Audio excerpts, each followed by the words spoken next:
ಕೀರ್ತನೆಗಳು 34ನೇ ಅಧ್ಯಾಯ. ಸರ್ವೋತ್ತಮರು ಎಂದು ಅನುಭವದಿಂದ ತಿಳಿದುಕೊಳ್ಳಿರಿ, ಅವರನ್ನು ಆಶ್ರಯಿಸಿಕೊಂಡವರು ಎಷ್ಟೋ ಧನ್ಯರು. ಆಮೇನ್. ಕರ್ತರು ಒಳ್ಳೆಯವರೆಂದು, ಸರ್ವೋತ್ತಮರು ಅನ್ನೋದಕ್ಕಿಂತ ಆ ಪದಕ್ಕೆ ಅರ್ಥ ಏನಂದರೆ taste and see that the lord is good. ದೇವರು ಒಳ್ಳೆಯವರು ಅನ್ನೋದನ್ನು ಏನು ಮಾಡು ಅಂತಾರೆ, ನೀನು ರುಚಿಸಿ ನೋಡು ಅಂತಾರೆ. ನಾವು ಯಾಕೆ ದೇವರು ಒಳ್ಳೆಯವರು ಅನ್ನೋದನ್ನು ರುಚಿಸಿ ನೋಡಬೇಕು? ಯಾಕಂದರೆ ಅವರು ನಮ್ಮನ್ನು ಉಂಟು ಮಾಡಿದ್ದಾರೆ. ಓಕೆ, ಮತ್ತು ಅವರಂತೆ ನಿಮಿಷ ಎಕ್ಸಾಂಪಲ್ಗೆ ಹೇಳ್ತೀನಿ, ತಪ್ಪಾಗಿ ಅನ್ಕೊಂಬೇಡಿ. ದೇವ್ರು ನಮ್ಮನ್ನು ಉಂಟು ಮಾಡಿದ್ದಾರೆ. ಓಕೆ, ನೆಕ್ಸ್ಟ್ ಕಂಟಿನ್ಯೂ ಮಾಡಿ. ಓಕೆ, ಏನು ಹೇಳಕ್ಕೆ ಬಂದ್ರಿ? ಸ್ಟಾಪ್ ಮಾಡಿ. ದೇವ್ರು ನಮ್ಮನ್ನು ಉಂಟು ಮಾಡಿದ್ದಾರೆ. ಓಕೆ, ಅವರು ಹೇಗಿದ್ದಾರೋ ಅದೇ ರೀತಿಯಾಗಿ ನಮ್ಮನ್ನು ಉಂಟು ಮಾಡಿದ್ದಾರೆ. ಓಕೆ, ಫಾರ್ ಎಕ್ಸಾಂಪಲ್ ನಿಮ್ಮ ತಂದೆ ತಾಯಿನೂ ಸಹ ನಿಮ್ಮನ್ನು ಉಂಟು ಮಾಡಿದ್ದಾರೆ. ಅವ್ರು ಹೇಗಿದ್ದಾರೋ ಹಂಗೇನೆ ನಾವು ಇದ್ದೀವಿ. ಎಷ್ಟು ಜನ ನಿಜವಾಗ್ಲೂ ಹೇಳ್ಬೋದು, ನಾನು ನಮ್ಮ ತಂದೆ ತಾಯಿನ ಒಳ್ಳೆತನ ನಾನು ರುಚಿಸಿ ನೋಡಿದ್ದೀನಿ ಅಂತ? ಎಲ್ಲರೂ ಹೇಳ್ತೀವಿ. ಓಕೆ, ನಾವು ಬೆಳೀತಾ ನಾವು ಹೇಳ್ತೀವಿ, ಓಕೆ ತಂದೆ ತಾಯಿನ ಒಳ್ಳೆತನ ನಾನು ರುಚಿಸಿ ನೋಡಿದ್ದೀನಿ ಅಂತ. ದೇವರ ಒಳ್ಳೆತನ ರುಚಿಸಿ ನೋಡೋದಲ್ಲೂ ನಿಮ್ಮ ತಂದೆ ತಾಯಿನ ಅಥವಾ ನಿಮ್ಮನ್ನು ಬೆಳೆಸಿದವರ ಆ ಒಂದು ಒಳ್ಳೆತನ ರುಚಿಸಿ ನೋಡೋದ್ರಲ್ಲಿ ಏನು ವ್ಯತ್ಯಾಸ ಇದೆ? ಹಾಂ, ಓಕೆ, ದೇವರು ತಂದೆ ತಾಯಿಗಿಂತ ಜಾಸ್ತಿ ಪ್ರೀತಿಸ್ತಾರೆ. ಓಕೆ, ಹಾಂ, ನಾವು ಹುಟ್ಟುವಾಗಲೇ ಅಥವಾ ನಾವು ಈ ಲೋಕದೊಳಗಡೆ ಬರುವಾಗಲೇ ಆದಾಮ್ ಏವಾಳ್ ಒಬ್ಬರನ್ನು ಬಿಟ್ಟು ಬೇರೆಲ್ಲರೂ ಸಹ ದೇವ್ರು ನಮ್ಮ ಒಳಗಡೆ ಏನು ಇಟ್ಟಿದ್ದಾರೆ ಅಂದರೆ, ಒಂದು ತಂದೆ ತಾಯಿನ ಮೇಲೆ ಅವರ ಒಂದೇನು ಹೇಳ್ತಾರೆ, ಅವರ ಪ್ರೀತಿಗೋಸ್ಕರ, ಅವರ ಒಂದು ಏನು ಹೇಳ್ತಾರೆ, ಅವರ ಒಂದು ಸ್ನೇಹಕ್ಕೋಸ್ಕರ ಆಸೆ ಪಡುವುದನ್ನು ಪ್ರತಿಯೊಬ್ಬರಲ್ಲಿ ಏನು ಮಾಡಿರ್ತಾರೆ ಅಂದರೆ, ಹುಟ್ಟುವಾಗಲೇ ದೇವ್ರು ಏನು ಮಾಡಿರ್ತಾರೆ, ಉಂಟಿಸ್ತಾರೆ. ಆದರೆ ಪ್ರಾಬ್ಲಮ್ ಏನಂದರೆ, ನಾವು ಹುಟ್ಟಿರುವಂಥ ಲೋಕ ಯಾವ ರೀತಿ ಇದೆ ಅಂದರೆ, ಯಾರೂ ಸಹ ಎಷ್ಟೇ ಒಳ್ಳೆ ತಂದೆ ತಾಯಿ ಇದ್ರೂ ಯಾರೂ ಸಹ ಆ ಒಂದು ಪೊಸಿಷನಲ್ಲಿದ್ದು ಸಂಪೂರ್ಣವಾಗಿ ಎಲ್ಲವನ್ನು ಸರಿಯಾಗಿ ಮಾಡುವುದು ಸಾಧ್ಯ ಇಲ್ಲ. ನೋಡಿ, ಪರ್ಫೆಕ್ಟ್ ಆದ ಪೇರೆಂಟ್ ಯಾರಿಗಿದ್ರು ಅಂದರೆ, ಪರ್ಫೆಕ್ಟ್ ಆದ ಒಂದು ತಂದೆ ತಾಯಿ ಯಾರಿಗಿದ್ರು ಅಂದರೆ, ಆದಾಮ್ ಏವಾಳ್ ಒಬ್ಬರನ್ನ ಬಿಟ್ಟು ಬೇರೆ ಯಾರಿಗೂ ಪರ್ಫೆಕ್ಟ್ ಆದ ತಂದೆ ತಾಯಿ ಇರಲಿಲ್ಲ. ಯಾಕಂದರೆ ಆದಾಮ್ ಏವಾಳನ್ನ ಹುಟ್ಟಿಸಿದ್ದು ಯಾರು? ದೇವರು. ಆದರೆ ನಮಗೆ ತಂದೆ ತಾಯಿ ಎಲ್ಲ ಹುಟ್ಟಿಸಿರೋದು ಯಾರು? ಆದಾಮ್ ಏವಾಳಿಂದ ಬಂದಿರೋರು. ಆದಾಮ್ ಅವಳೇ ಏನಾಗಿಲ್ಲ, ಕರೆಕ್ಟಾದ ರೀತಿಯಲ್ಲಿ ಪರ್ಫೆಕ್ಟ್ ಆದ ತಂದೆ ತಾಯಿಯಾಗಿ ಇರಲಿಲ್ಲ. ಎಕ್ಸಾಂಪಲ್ಗೇನು ಅವರೇ ತಪ್ಪು ಮಾಡಿರ್ತಾರೆ, ಓಕೆ. ಆದರೆ ಅವ್ರ ಮಕ್ಕಳಲ್ಲೇ ಏನಾಯಿತು, ಫಸ್ಟ್ ಏನಾಯಿತು, ಅವ್ರ ಮಕ್ಕಳಲ್ಲೇ ಏನಾಯಿತು, ಜಗಳ ಮತ್ತು ಏನಾಯಿತು, ಕೊಲೆ. ಆಬೇಲು ಕಾಯಿನ್ ಏನಾಯಿತು, ಕೊಲೆ. ಕಾಯಿನ್ ಏನು ಮಾಡ್ತಾನೆ, ಆಬೇಲ್ನ ಕೊಲೆ ಮಾಡ್ತಾನೆ.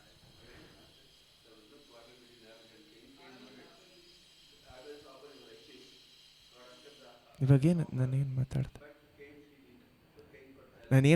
ಓಕೆ ಬಿಟ್ಬಿಡಿ. ನಾನೇನು ಮಾತಾಡ್ತಾ ಇದ್ದೀನಿ ಅಂದರೆ, ಸೊ ಎಷ್ಟೇ ಪರ್ಫೆಕ್ಟ್ ಆಗಿದ್ರು ತಂದೆ ತಾಯಿ ಏನು ಮಾಡ್ತಾರೆ, ಆ ಜಾಗದಲ್ಲಿ ಎಷ್ಟೇ ಒಳ್ಳೆಯವರಾಗಿದ್ರು ಏನೇ ಇದ್ದರೂ ಸಂಪೂರ್ಣವಾಗಿ ಪರ್ಫೆಕ್ಟ್ ಆದ ತಂದೆ ತಾಯಿಗಿರುವುದಕ್ಕೆ ಸಾಧ್ಯ ಇಲ್ಲ. ನಮ್ಮಿಂದ ನಾವೇನು ಮಾಡೋಕ್ಕಾಗತ್ತೆ, ಎಷ್ಟು ಪ್ರಯತ್ನ ಪಡ್ತಾರೋ ತಂದೆ ತಾಯಿ ಅಷ್ಟು ಮಾತ್ರ ಏನು ಮಾಡ್ತಾರೆ, ಪ್ರಯತ್ನ ಪಟ್ಟು ಮಾಡ್ತಾರೆ. ಆದರೆ ಯಾರೂ ಸಹ ಏನಿಲ್ಲ, ಸಂಪೂರ್ಣವಾಗಿ ಫುಲ್ಫಿಲ್ ಮಾಡೋದಕ್ಕೆ ಸಾಧ್ಯ ಇಲ್ಲ. ಒಂದು ಎಕ್ಸಾಂಪಲ್ ಏನಂದರೆ, ಒಬ್ಬರು ಸೇವಕರಿದ್ದರು. ಆ ಸೇವಕರು ಏನು ಮಾಡಿದ್ರಂದರೆ, ಅವ್ರ ದೇವರಲ್ಲಿ ಅಂದರೆ ಅವರ ಮಿನಿಸ್ಟ್ರಿ ಬೆಳೀತಾ ಇದೆ, ಚೆನ್ನಾಗಿ ಬೆಳೀತಾ ಇರಬೇಕಾದ್ರೂ ಸಹ ಆ ಸೇವಕರು ಏನಾಯ್ತಂದರೆ, ಆ ಸೇವಕರಿಗೆ ಏನಂದರೆ ಅವರು ಅವರು ಏನಾಗಿರ್ತಾರೆ ಅಂದರೆ, ಅವರ ತಂದೆ ತಾಯಿನೂ ಸಹ ಮಿನಿಸ್ಟ್ರಿಯಲ್ಲಿರ್ತಾರೆ, ಅವರ ಮಗನೂ ಏನಾಗಿರ್ತಾರೆ, ಮಿನಿಸ್ಟ್ರಿಯಲ್ಲಿರ್ತಾರೆ. ಇಂಥ ಒಂದು ಸೇವಕರಿಗೆ ಏನಾಗತ್ತೆ ಅಂದರೆ, ಅವ್ರಿಗೊಂದು ದೊಡ್ಡ ಆಸೆ ಏನಂದರೆ, ಅವರ ತಂದೆ ಅವರನ್ನು ನೋಡಿ ಹೆಮ್ಮೆ ಪಡುವಂಥ ರೀತಿಯಲ್ಲಿ ನಾನು ಏನು ಮಾಡಬೇಕು, ಸೇವೆಯನ್ನು ಮಾಡಬೇಕು ಅಂತ ಅವರಲ್ಲೇನು ಆಸೆ. ಆದರೆ ಆ ತಂದೆ ಏನಂದರೆ, ಅವರೆಷ್ಟೇ ಆ ಒಂದು ಮಗ ಎಷ್ಟೇ ಒಳ್ಳೆ ಸೇವೆ ಅಲ್ಲ, ಅವ್ರ ಜೀವನದಲ್ಲಿ ಎಷ್ಟೇ ಒಳ್ಳೆ ಕೆಲಸ ಮಾಡಿದ್ರು ಏನು ಮಾಡಲ್ಲ ಅಂತೆ, ಅಪ್ರಿಷಿಯೇಟ್ ಮಾಡಲ್ಲ ಅಂತೆ. ಅಂಥ ಒಂದು ತಂದೆ. ಆ ಒಂದು ಸೇವಕರಿಗೆ ಆ ರೀತಿ ಒಂದು ತಂದೆ ಇರಬೇಕಾದ್ರೆ ಅವ್ರು ಏನು ಮಾಡ್ತಾ ಇರ್ತಾರೆ ಅಂದರೆ, ಪ್ರತಿಯೊಂದು ಮಾಡುವಾಗಲೂ ಅವ್ರಿಗೊಳಗಡೆ ಏನು ಆಸೆ ಅಂತೆ, ಅವ್ರ ತಂದೆ ಬಂದು ನನ್ನನ್ನು ಅಪ್ರಿಷಿಯೇಟ್ ಮಾಡಬೇಕು. ಏನು ಅವರಲ್ಲಿ ಏನು ಆಸೆ, ಈ ತಂದೆ ಬಂದು ನನ್ನನ್ನು ಏನು ಮಾಡಬೇಕು, ನೀನು ಮಾಡೋದು ಒಳ್ಳೆ, ನನ್ನನ್ನು ಏನು ಮಾಡಬೇಕು, ನನಗೆ ಹೆಚ್ಚಿಸ್ಬೇಕಲ್ಲ, ನನ್ನನ್ನೇನು ಮಾಡಬೇಕು, ಒಂದು ಎಂಕರೇಜ್ಮೆಂಟ್ ಅಲ್ಲ, ಒಂದು ಅಪ್ರಿಷಿಯೇಟ್ ಮಾಡೋದು. ಏನು ಹೇಳ್ತಾರೆ ಅಪ್ರಿಷಿಯೇಟ್ಗೆ, ಏನು ಹೇಳ್ತಾರೆ ಕನ್ನಡದಲ್ಲಿ? ನೀನು ಚೆನ್ನಾಗಿ ಮಾಡ್ತಾ ಇದೆಯಪ್ಪ, ನೀನೇನು ಮಾಡ್ತಾ ಅಂತ ಅವ್ರು ಸಂತೋಷ ಪಡೋದು. ಇವರಲ್ಲಿ ಸಂತೋಷ ಪಡೋದು ಬೇಸಿಕ್ಲಿ. ಮಗನಲ್ಲಿ ಏನು ಮಾಡಬೇಕು, ತಂದೆ ಸಂತೋಷ ಪಡಬೇಕು ಅಂತ ಆಸೆ ಮಗನಿಗೆ. ಆದರೆ ಆ ತಂದೆ ಏನು ಮಾಡಲ್ಲ, ಎಷ್ಟೇ ಆದರೂ ಅಪ್ರಿಷಿಯೇಟ್ ಮಾಡಲ್ಲ. ಅವರಲ್ಲಿ ಒಳಗಡೆ ಹೆಮ್ಮೆ ಇದೆಯೋ ಇಲ್ಲವೋ ಬೇರೆ ವಿಷಯ, ಆದರೆ ಆಚೆಗಡೆ ಏನು ಮಾಡಲ್ಲ, ಯಾರ ಮುಂದೆ ಏನು ಮಾಡಲ್ಲ, ಹೆಚ್ಚಿಸಿ ಹೇಳೋದಿಲ್ಲ. ಇವ್ರು ಎಷ್ಟೇ ವಿಷಯಗಳು ಮಾಡ್ತಾರೆ, ಸೇವೆ ಹೆಚ್ಚಾಗತ್ತೆ, ದೊಡ್ಡದಾಗತ್ತೆ ಸೇವೆ, ಎಲ್ಲೆಲ್ಲ ಮಾಡ್ತಾರೆ, ಆದರೆ ಏನು ಮಾಡಿದ್ರು ಏನಾಗ್ತಾಯಿಲ್ಲ, ತಂದೆ ಹತ್ರದಿಂದ ಆ ಒಂದು ಒಳ್ಳೆಯ ಹೆಸರು ಪಡ್ಕೊಳ್ಳೋಕ್ಕೆ ಆಗ್ತಾಯಿಲ್ಲ. ಆವಾಗ ಇವರು ದೇವರ ಹತ್ರ ಏನು ಮಾಡ್ತಾಯಿದ್ದಾರೆ, ಜಗಳ ಆಡ್ತಾಯಿದ್ದಾರಂತೆ. ಜಗಳ ಅಲ್ಲ, ಪ್ರಾರ್ಥನೆ ಮಾಡಿ ಏನು ಮಾಡ್ತಾಯಿದ್ರೆ, ಕೇಳ್ತಾ ಇದ್ದಾರೆ, ದೇವರೇ ನಾನು ಎಷ್ಟೇ ಮಾಡಿದ್ರು ನನ್ನ ತಂದೆ ಏನು ಮಾಡ್ತಾಯಿಲ್ಲ, ನನಗೆ ಒಳ್ಳೆಯ ಹೆಸರು ನನಗೆ ಕೊಡ್ತಾಯಿಲ್ಲ, ಅಥವಾ ನನ್ನನ್ನು ಅಪ್ರಿಷಿಯೇಟ್ ಮಾಡ್ತಾಯಿಲ್ಲ ದೇವರೇ. ಹಂಗೆ ಹೇಳ್ತಾ ಇರಬೇಕಾದ್ರೆ ಇವ್ರು ದೇವ್ರ ಹತ್ರ ಜಗಳ ಆಡ್ತಾ ಇದ್ದಾರೆ, ಪ್ರಾರ್ಥನೆ ಮಾಡ್ತಾ ಇದ್ದಾರೆ, ಎಷ್ಟು ಮಾಡ್ತಾನೇ ಇರಬೇಕಾದ್ರೆ ಇವರಲ್ಲಿ ಕೋಪ ಏನಂತ, ದೇವರೇ ಏನೇನೋ ಮಾಡ್ತೀನಲ್ಲ, ಇಷ್ಟು ಸೇವೆ ಮಾಡ್ತಾ ಇದ್ದೀನಲ್ಲ, ನಾನೇನು ತಪ್ಪಾಗಿ ಕೇಳ್ತಾ ಇಲ್ವಲ್ಲ, ನನ್ನ ತಂದೆ ನಾನೇನು ಮಾಡಬೇಕು, ಅಟ್ಲೀಸ್ಟ್ ಅಪ್ರಿಷಿಯೇಟ್ ಮಾಡಬೇಕು, ಒಂದು ನೀನು ಮಾಡಿದ್ದಿಲ್ಲ ಅಂತ ಹೇಳ್ಬೇಕು ಅಂತ. ಆದರೆ ಅವಾಗ ದೇವ್ರು ಕೇಳ್ತಾರಂತೆ, ಇವರು ಸೇವಕರನ್ನ ನೋಡಿ 2 ಪ್ರಶ್ನೆಗಳು ಕೇಳ್ತಾರಂತೆ. ನೀನು ಇವಾಗ ತಂದೆ ಆಗಿದೆಯಲ್ಲ, ನೀನು ನಿನ್ನ ಮಗನನ್ನು ಎಷ್ಟು ಅಪ್ರಿಷಿಯೇಟ್ ಮಾಡಿ ಹೇಳ್ತಾ ಇದೆ ಅಂತ ಮೊದಲನೇ ಪ್ರಶ್ನೆ ಕೇಳಿದ್ರು. 2ನೇ ಪ್ರಶ್ನೆ ಏನು ಕೇಳ್ತಾ ಇದ್ದಾರೆ ಅಂದರೆ, ಹಂಗಂದರೆ ದೇವರ ಕೆಲಸವನ್ನು ಸಹ ನಾವು ಮಾಡಬೇಕಾದ್ರೂ ಅಲ್ಲಿ ಆ ಜಾಗದಲ್ಲಿ ನೀನು ಅವರು ನೋಡ್ತಾ ಇದ್ದಾರಲ್ಲ, ಇವ್ರು ನೋಡ್ತಾ ಇದ್ದಾರಲ್ಲ ಅಂತ ಏನು ಮಾಡ್ತಾ ಇದೆಯಾ, ನಿನ್ನ ಸೇವೆಯನ್ನು ಮಾಡ್ತಾ ಇದೆಯಾ, ನೀನು ಈ ರೀತಿ ಪ್ರೀಚ್ ಮಾಡ್ತೀನಿ, ಆ ರೀತಿ ಪ್ರೀಚ್ ಮಾಡ್ತೀನಿ ಅಂತ ನಿನ್ನ ತಂದೆಯಾಗಿರಲಿ ಹೇಳೋದಲ್ಲಿ ತಪ್ಪಿಲ್ಲ, ಅವ್ರು ಹೆಮ್ಮೆ ಪಡೋದಲ್ಲಿ ತಪ್ಪಿಲ್ಲ, ಆದರೆ ಅವ್ರು ಹೆಮ್ಮೆ ಪಡಬೇಕಲ್ಲ ಅಂತ ನೀನೇನು ಮಾಡ್ತೀಯ, ನಿನ್ನ ಸೇವೆನ ಮಾಡ್ತಾ ಇದೆಯಾ ಅಂತ ಹೇಳ್ತಾರಂತೆ. ಅವಾಗ ದೇವ್ರು ಏನು ಹೇಳ್ತಾರಂದರೆ, ಅವರಲ್ಲಿ ಸಂತೋಷ ಪಡುವಾಗ ಅಥವಾ ತಂದೆಯಾದ ದೇವರೇ ನಮ್ಮಲ್ಲಿ ಹೆಮ್ಮೆ ಪಡ್ತಾ ಇರಬೇಕಾದ್ರೆ, ಸಂತೋಷ ಪಡ್ತಾ ಇರಬೇಕಾದ್ರೆ, ಈ ಲೋಕದಲ್ಲಿರುವಂಥ ತಂದೆ ಏನು ಮಾಡ್ತಾರೋ ಮಾಡಲು ಅದು ಸೆಕೆಂಡ್ರಿ ವಿಷಯ. ಆದರೆ ಆ ಜಾಗದಲ್ಲಿ ಅವ್ರು ಇನ್ನೊಂದು ಪಾಯಿಂಟ್ ಏನು ಮಾಡ್ತಾರೆ ಅಂದರೆ, ಎಲ್ಲರಿಗೂ ಪರ್ಫೆಕ್ಟ್ ಆದ ತಂದೆ ಇದ್ದಿದ್ರೆ ನಾವು ದೇವ್ರನ್ನ ಹುಡ್ಕಲ್ಲ, ಅಥವಾ ಎಲ್ರಿಗೂ ಪರ್ಫೆಕ್ಟ್ ಆದ ತಾಯಿ ಇದ್ದಿದ್ರೆ ನಾವೇನು ಮಾಡಲ್ಲ, ದೇವರನ್ನು ಹುಡ್ಕಲ್ಲ. ಯಾಕಂದರೆ ನಮ್ಮನ್ನು ಸಂಪೂರ್ಣವಾಗಿ ನಮ್ಮನ್ನು ತಿಳಿದುಕೊಂಡು ನಮಗೆ ಕರೆಕ್ಟಾದ ರೀತಿಯಲ್ಲಿ ನಮ್ಮನ್ನು ನಡೆಸುವುದಕ್ಕೆ ಯಾರು ಬೇಕೋ, ದೇವರು ಬೇಕು. ಅಲ್ಲೆಲ್ಲೂಯ.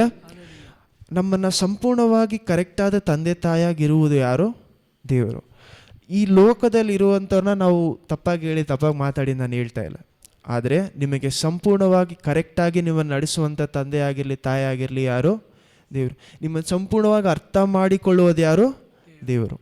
ನಿಮ್ಮನ್ನು ಯಾವ ದಾರಿಯಲ್ಲಿ ಕರ್ಕೊಂಡು ಹೋದರೆ ನಿಮಗೆ ಯಾವ ರೀತಿಯಾದ ಒಳ್ಳೆಯ ಕೆಲಸ ಆಗಲಿ, ನಿಮ್ಮ ಜೀವನದಲ್ಲಿ ಏನು ನಡೀಬೇಕು ಅಂತ ತಿಳಿದಿರುವುದು ಯಾರು, ದೇವರು. ನಾವೇನು ಎಷ್ಟೋ ಸತಿ ಅಂದ್ಕೊಳ್ತೀವಂದರೆ, ನನ್ನನ್ನು ಅರ್ಥ ಮಾಡ್ಕೊಳ್ಳೋಲ್ಲ ದೇವರು. ನಿಮ್ಮ ತಂದೆ ತಾಯಿಗಿಂತ, ನಿಮ್ಮ ಜೊತೆಯಲ್ಲಿರೋರಿಗಿಂತ, ನಿಮ್ಮ ಫ್ರೆಂಡ್ಸ್ಗಿಂತ, ಯಾರಿಗಿಂತನೂ ಹೆಚ್ಚಾಗಿ ಅರ್ಥ ಮಾಡ್ಕೊಳ್ಳೋದಕ್ಕೆ ಸಾಧ್ಯ ಯಾರಿಗಿದೆ, ದೇವ್ರಿಗೆ ಮಾತ್ರ. ಯಾಕಂದರೆ ಹೃದಯದ ಆಳವನ್ನು ಅರ್ಥ ಮಾಡಿಕೊಳ್ಳುವುದು ಯಾರ ಹತ್ರ ಇದೆ, ದೇವ್ರ ಹತ್ರ ಮಾತ್ರ. ಅಲ್ಲೆಲ್ಲೂಯ.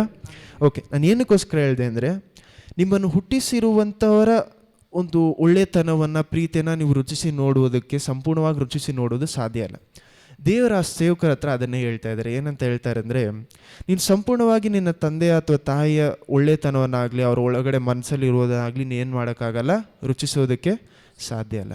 ಆದರೆ ದೇವರ ಒಂದು ಒಳ್ಳೆತನವನ್ನು ನಾವೇನು ಮಾಡ್ಬೋದು, ರುಚಿಸಿ ನೋಡ್ಬೋದು. ಏನಕ್ಕೋಸ್ಕರ ರುಚಿಸಿ ನೋಡಬೇಕು, ಏನಕ್ಕೋಸ್ಕರ ಅಂದರೆ, ಫಸ್ಟು ತಂದೆ ನಮ್ಮನ್ನು ದೇವರು ಹುಟ್ಟಿಸಿದ್ದಾರೆ ಅಂದರು, ಅದು ಕಾರಣ ಅಲ್ಲ, ನಾವು ದೇವರು ಹುಟ್ಟಿಸಿದ್ದಾರೆ, ಅದರಿಂದ ನಾವು ಏನು ಮಾಡ್ಬೋದು, ರುಚಿಸಿ ನೋಡ್ಬೋದು. ನಮಗೊಂದು ಆಪರ್ಚುನಿಟಿ ಇದೆ, ಒಂದು ಅವಕಾಶ. ದೇವರು ನಿಮ್ಮನ್ನು ಅವರ ಸ್ವಂತ ರಕ್ತದಿಂದ ಪಡ್ಕೊಳ್ಳುವಾಗ, ಅಥವಾ ಅವರನ್ನು ಏನು ಮಾಡ್ತಾರೆ, ನಿಮ್ಮನ್ನು ಅಡಾಪ್ಟ್ ಮಾಡ್ಕೊಳ್ಳುವಾಗ, ನಿಮ್ಮನ್ನು ತಗೊಂಡಿರಬೇಕಾದ್ರೆ, ಅವ್ರು ನಿಮ್ಮನ್ನು ಮಕ್ಕಳು ಅಥವಾ ನಿಮ್ಮನ್ನು ತಂದೆಯಾಗಿರಬೇಕಾದ್ರೆ, ಸಂಪಾದಿಸಿರಬೇಕಾದ್ರೆ ಅವ್ರ ಮಕ್ಕಳಾಗಿ, ನಿಮಗೆ ಅವಕಾಶ ಇದೆ ಏನು ಮಾಡೋದಕ್ಕೆ, ದೇವರ ಒಳ್ಳೆತನವನ್ನು ರುಚಿಸಿ ನೋಡೋದು ನಿಮ್ಗೆ ಅವಕಾಶ, ಅದು ಒಂದು ಆಪರ್ಚುನಿಟಿ. ಆದರೆ ಅವಕಾಶ ಇದ್ರೂ ಎಷ್ಟೋ ಜನ ಏನು ಮಾಡಲ್ಲ, ದೇವರ ಒಳ್ಳೆತನವನ್ನು ರುಚಿಸಿ ನೋಡುವುದೇ ಇಲ್ಲ.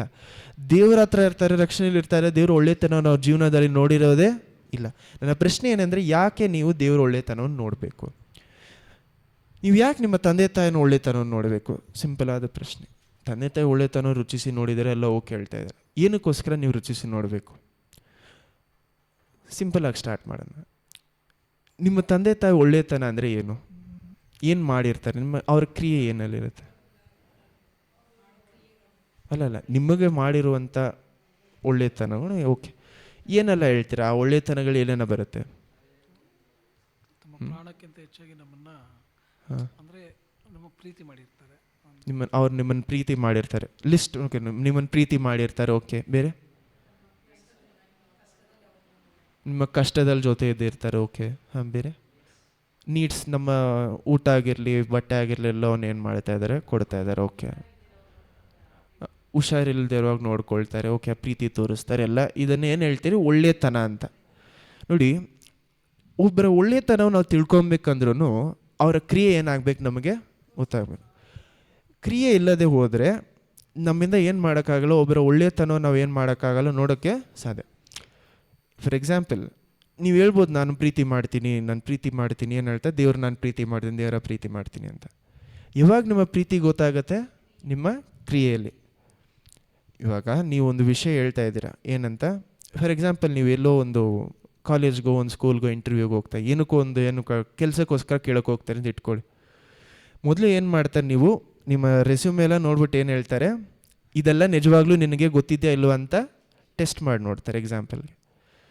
ಅದೇ ಥರನೇ ಡಾಕ್ಟ್ರ್ ಹತ್ರ ನೀವು ಏನು ಹೇಳ್ಬೋದು, ನನಗೆ ಫೀವರ್ ಇದೆ, ನನಗೆ ಕೋಲ್ಡ್ ಇದೆ ಎಲ್ಲ ಹೇಳ್ಬೋದು. ಆದರೆ ಡಾಕ್ಟ್ರ್ ಏನು ಮಾಡ್ತಾರೆ, ಅವ್ರು ಏನು ಮಾಡಬೇಕು, ಚೆಕ್ ಮಾಡ್ತಾರೆ. ನೀವೇನೇ ಹೇಳಿದ್ರು ಅವ್ರು ಏನು ಮಾಡ್ತಾರೆ, ಚೆಕ್ ಮಾಡಿ. ಯಾಕೆ ಅವ್ರು ಪರೀಕ್ಷೆ ಮಾಡಬೇಕು ಆ ಜಾಗದಲ್ಲಿ, ಯಾಕೆ ಅವ್ರು ಆ ಕ್ರಿಯೆ ಮಾಡಬೇಕು? ಯಾಕಂದರೆ ನಾವು ಹೇಳುವುದು ನಮಗೆ ಮಾತ್ರ ಗೊತ್ತು, ಅವ್ರು ಚೆಕ್ ಮಾಡುವಾಗ ಏನಾಗ್ತಾಯಿದೆ, ಏನು ಪ್ರಾಬ್ಲಮ್ ಇದೆ ಅಂತ ಗೊತ್ತಾಗುತ್ತೆ. ಎಕ್ಸಾಂಪಲ್ಗೆ ಹೇಳ್ತಾರೆ, ಓಕೆ.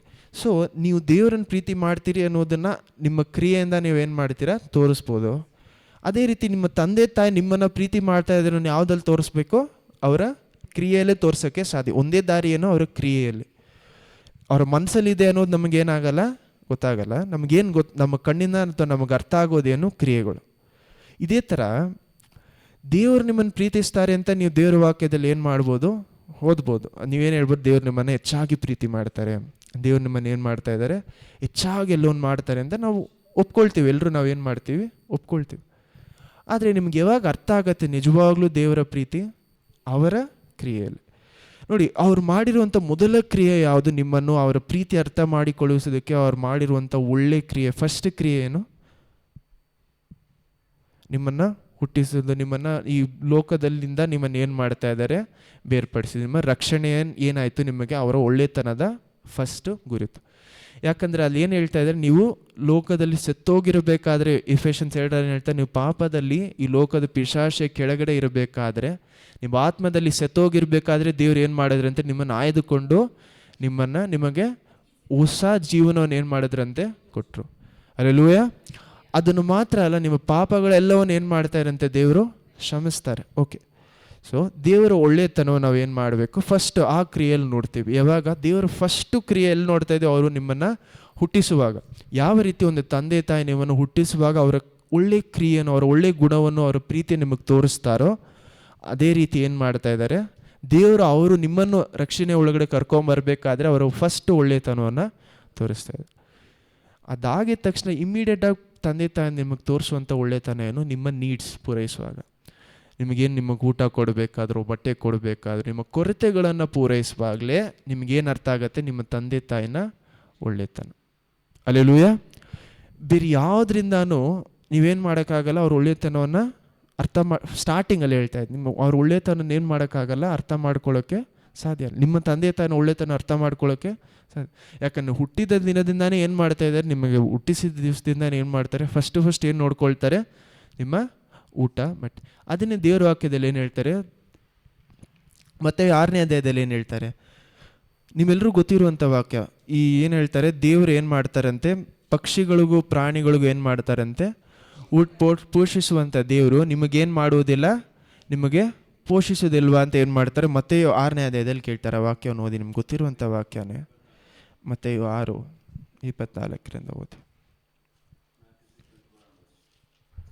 ಮತ್ತಯ್ಯ 6ನೇ ಅಧ್ಯಾಯ ವಚನ 24 ಯಾವನು ಇಬ್ಬರಿಗೆ ಯಜಮಾನನಿಗೆ ಸೇವೆ ಮಾಡಲನು, ಒಬ್ಬನು 30ನೇ ವಾಕ್ಯ ಓದಿ ಸಾಕು. 30-31 ಹಂಗೆ ಓದಿ. ಎಲೆ ಅಲ್ಪ ವಿಶ್ವಾಸಿಗಳೇ, ಇವತ್ತು ಇದ್ದು ನಾಳೆ ಓಲೆಯ ಪಾಲಾಗುವ ಅಡವಿಯ ಹುಲ್ಲಿಗೆ ದೇವರು ಹೀಗೆ ಉಡಿಸಿದರೆ ಅದಕ್ಕಿಂತ ಎಷ್ಟೋ ಹೆಚ್ಚಾಗಿ ನಿಮಗೆ ಉಡಿಸಿ ತೊಡಿಸುವವರಲ್ಲವೇ? ಹೀಗಿರುವುದರಿಂದ ಏನು ಊಟ ಮಾಡಬೇಕು, ಏನು ಕುಡಿಯಬೇಕು, ಏನು ಒದ್ದುಕೊಳ್ಳಬೇಕು ಎಂದು ಚಿಂತೆ ಮಾಡಬೇಡಿರಿ. ಇವೆಲ್ಲವುಗಳಿಗಾಗಿ ಅಜ್ಞಾನಿಗಳು ತವಕಪಡುತ್ತಾರೆ. ಇದೆಲ್ಲ ನಿಮಗೆ ಬೇಕಾಗಿದೆ ಎಂದು ಪರಲೋಕದಲ್ಲಿರುವ ನಿಮ್ಮ ತಂದೆಗೆ ತಿಳಿದದೇ ಅಷ್ಟೇ. ಆಮೇಲೆ ನೋಡಿ ಆ ಜಾಗದಲ್ಲಿ ಏನು ಹೇಳ್ತಾ ಇದ್ದಾರೆ, ನೀವೇನು ತಿನ್ನಬೇಕು, ಎಲ್ಲಿ ನಾನು ಮನೆ ಇರಬೇಕು, ಏನು ಮಾಡಬೇಕು ಅಂತ ಏನು ಮಾಡಬೇಡಿ, ಚಿಂತಿಸಬೇಡಿ. ಇದೆಲ್ಲ ಒಂದು ದೇವರು ಏನು ಮಾಡ್ತಾರೆ, ನಿಮಗೋಸ್ಕರ ಚಿಂತಿಸ್ತಾರೆ. ನೀವೇನು ಯಾವುದ ಕುರಿತಾಗಿ ನೀವು ಯೋಚಿಸ್ಬೇಕು ಅಂತ ಈ ಜಾಗದಲ್ಲಿ ಅದಾದಮೇಲೆ ಹೇಳ್ತಾರೆ, ದೇವರ ರಾಜ್ಯದ ಕುರಿತು ಅವರ ನೀತಿಗೋಸ್ಕರ ಏನು ಮಾಡಿ ತವಕ ಪಡ್ರಿ ಅಂತ ಆ ಜಾಗದಲ್ಲಿ ಹೇಳ್ತಾರೆ. ಓಕೆ, ಆದರೆ ದೇವರ ಒಳ್ಳೆಯತನವನ್ನು ಫಸ್ಟ್ ನಾವು ನೋಡ್ತಾ ಇರೋದು ನಮ್ಮ ರಕ್ಷಣೆಯಲ್ಲಿ. ನಮ್ಮನ್ನು ದೇವರು ಪಾಪದಿಂದ ನಮ್ಮನ್ನು ಬಿಡಿಸುವಾಗ ಎರಡನೇ ಸೆಕೆಂಡ್ ನಾವೆಲ್ಲಿ ನೋಡ್ತೀವಿ ಅಂದರೆ, ದೇವರು ನಮ್ಮ ನೀಡ್ಸ್ನ, ನಮ್ಮ ಬೇಸಿಕ್ ನೀಡ್ಸ್ನ ನಿಮಗೆ ಕೊಡ್ತಾರಲ್ಲ, ಏನಂತ ನಿಮ್ಮ ಊಟ ಇರಲಿ, ನಿಮ್ಮ ಬಟ್ಟೆ ಇರಲಿ, ಏನು ಬೇಕೋ ನಿಮಗೆ ಅದನ್ನು ಪೂರೈಸುವಾಗ ನಾವೇನು ಮಾಡ್ತೀವಿ, ನಿಮ್ಮ ಕೊರತೆಗಳನ್ನು ಪೂರೈಸುವಾಗ ಏನು ಮಾಡ್ತೀವಿ, ಫಸ್ಟ್ ಸೆಕೆಂಡ್ ಏನು ಮಾಡ್ತಾರೆ, ನಿಮ್ಮ ಎಲ್ಲ ಬೇಸಿಕ್ ನೀಡ್ಸ್ನ ದೇವ್ರು ಪೂರೈಸ್ತಾ ಇರಬೇಕಾದ್ರೆ ನಾವೇನು ಮಾಡ್ತೀವಿ, ದೇವರ ಒಳ್ಳೆಯತನವನ್ನು ಅರ್ಥ ಮಾಡ್ಕೊಳ್ತೀವಿ. ನಿಮಗೆ ನಾವು ಸುಲಭವಾಗಿ ಹೇಳ್ತಾರೆ, ನಿಮಗೆ ದೇವ್ರು ಊಟ ಕೊಟ್ಟಿದ್ದಾರೆ, ಬಟ್ಟೆ ಕೊಟ್ಟಿದ್ದಾರೆ, ಅದಕ್ಕೋಸ್ಕರ ಏನು ಮಾಡಿ ಸ್ತೋತ್ರ ಹೇಳಿ, ಅಥವಾ ದೇವ್ರು ಅದಕ್ಕೋಸ್ಕರ ಏನು ಮಾಡಿ ನೀವು ದೇವ್ರ ಮೇಲೆ ಏನು ಮಾಡಿ ದೇವ್ರಿಗೆ ಸ್ತೋತ್ರ ಹೇಳಿ ಅಂತ ಎಷ್ಟೋ ಜನ ಹೇಳ್ತಾರೆ. ಅದು ಸ್ಟಾರ್ಟಿಂಗಲ್ಲಿ ಎಲ್ರಿಗೂ ಏನಾಗಲ್ಲ, ಬರಲ್ಲ. ಎಷ್ಟೋ ಜನರಿಗೆ ಏನಾಗಲ್ಲ, ಬರಲ್ಲ. ನಿಮ್ಮ ತಂದೆ ತಾಯಿ ನಿಮಗೆ ಊಟ ಆಗ್ತಾಯಿದ್ದು, ಬಟ್ಟೆ ಆಗ್ತಾಯಿದ್ರೆ ಅನ್ನೋದನ್ನು ಯಾರೂ ಏನು ಮಾಡಲ್ಲ. ಚಿಕ್ಕ ಮಗು ಇರುವಾಗ ಯಾರು ಏನು ಮಾಡಲ್ಲ, ಕೂತ್ಕೊಂಡು ಯೋಚನೆ ಮಾಡಲ್ಲ ಏನಂತ, ಓ ನನಗೆ ಕೊಡ್ತಾಯಿರಿ, ಒಳ್ಳೆಯವರಾಗಿರಬೇಕು ಅಥವಾ ಏನು ಮಾಡಿ.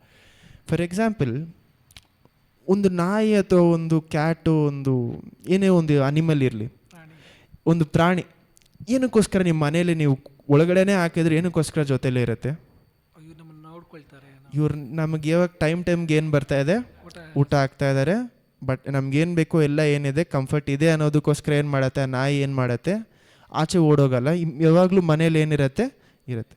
ಎಕ್ಸಾಂಪಲ್ಗೆ ಹೇಳಿ, ನಾವು ನಾಯಿ ಅಂತ ಹೇಳ್ದೆ ಅಲ್ಲ, ಎಕ್ಸಾಂಪಲ್ಗೆ ಹೇಳ್ತಾ ಇದ್ದೆ. ಅದೇ ಥರನೇ ಒಂದು ಚಿಕ್ಕ ಮಗು ಇರಬೇಕಾದ್ರೆ ಆ ಮಗು ಏನಕ್ಕೋಸ್ಕರ ಅಪ್ಪ ಅಮ್ಮ ನಂಬತ್ತೆ, ಯಾಕಂದರೆ ನನಗೆ ಬೇಕಾಗಿರೋದೆಲ್ಲ ಏನು ಮಾಡ್ತಾ ಇದ್ದಾರೆ, ಪೂರೈಸ್ತಾ ಇದ್ದಾರೆ. ನಮ್ಮ ಬೇಸಿಕ್, ನನಗೆ ಊಟನೂ ಬಟ್ಟೆನೂ ಏನೊಂದು ಮನುಷ್ಯರಿಗೆ ಬೇಕೋ ಅದೆಲ್ಲ ಏನು ಮಾಡ್ತಾ ಇದ್ದಾರೆ, ತಂದೆ ತಾಯಿ ಕೊಡ್ತಾ ಇದ್ದಾರೆ.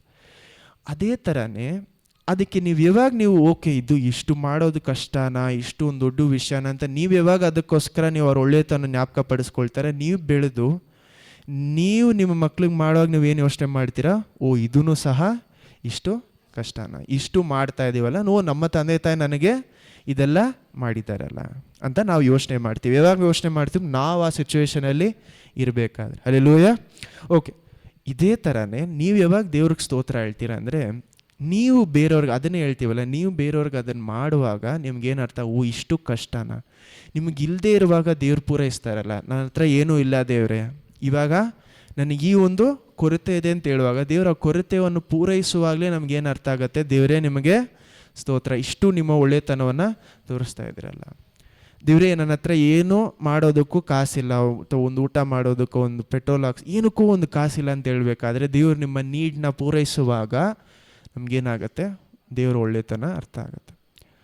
ನೋಡಿ, ನಾವು ಎಷ್ಟೋ ಸತಿ ಏನು ಮಾಡಿಬಿಡ್ತೀವಿ ಅಂದರೆ, ನಮ್ಮ ಜೀವನದಲ್ಲಿ ಕಷ್ಟ ಬಂದಿದ್ದ ತಕ್ಷಣವೇ ನಾವೇನು ಮಾಡ್ತೀವಿ, ಓ ಇವ್ರ ಹತ್ರ ಹೋಗಿ ಕೇಳಿದ್ರೆ, ಇವ್ರ ಹತ್ರ ಹೋಗಿ ಕಾಸು ಕೇಳಿದ್ರೆ ನನಗೆ ಇವ್ರು ನನಗೆ ಸಹಾಯ ಮಾಡ್ತಾರೆ.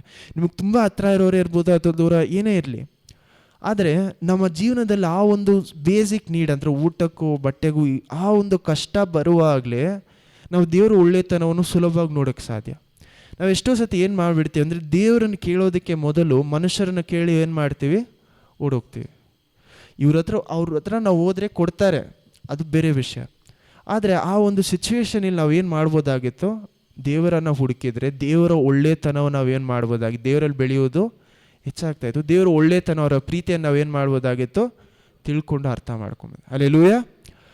ನಾವು ಇದನ್ನೇ ಹೇಳ್ತೀವಲ್ಲ, ವಾಕ್ಯವನ್ನು ಹಿಡ್ಕೊಂಡು ಪ್ರಾರ್ಥನೆ ಮಾಡುವಾಗ ದೇವರಲ್ಲಿ ನಾವು ನೋಡಿ, ಎಷ್ಟೋ ಸತಿ ನಾವು ದೇವರಲ್ಲಿ ಬೆಳೆಯದೇ ಇರೋದಕ್ಕೆ ಕಾರಣ ಏನಂದರೆ, ನಮ್ಮ ನೀಡ್ಸ್ಗೋಸ್ಕರ, ನಮ್ಮ ಅನುದಿನದ ಏನೇನು ಬೇಕೋ ಅದಕ್ಕೋಸ್ಕರನೂ ಸಹ ನಾವು ಏನು ಮಾಡಲ್ಲ, ದೇವರನ್ನು ಕೇಳಲ್ಲ. ನಮ್ಮ ಸ್ವಂತ ಬಲದಲ್ಲಿ ನಾವೇನು ಮಾಡ್ತೀವಿ, ಪಡ್ಕೊಬೇಕು ಅಂತ ಆಸೆ ಪಡ್ತೀವಿ.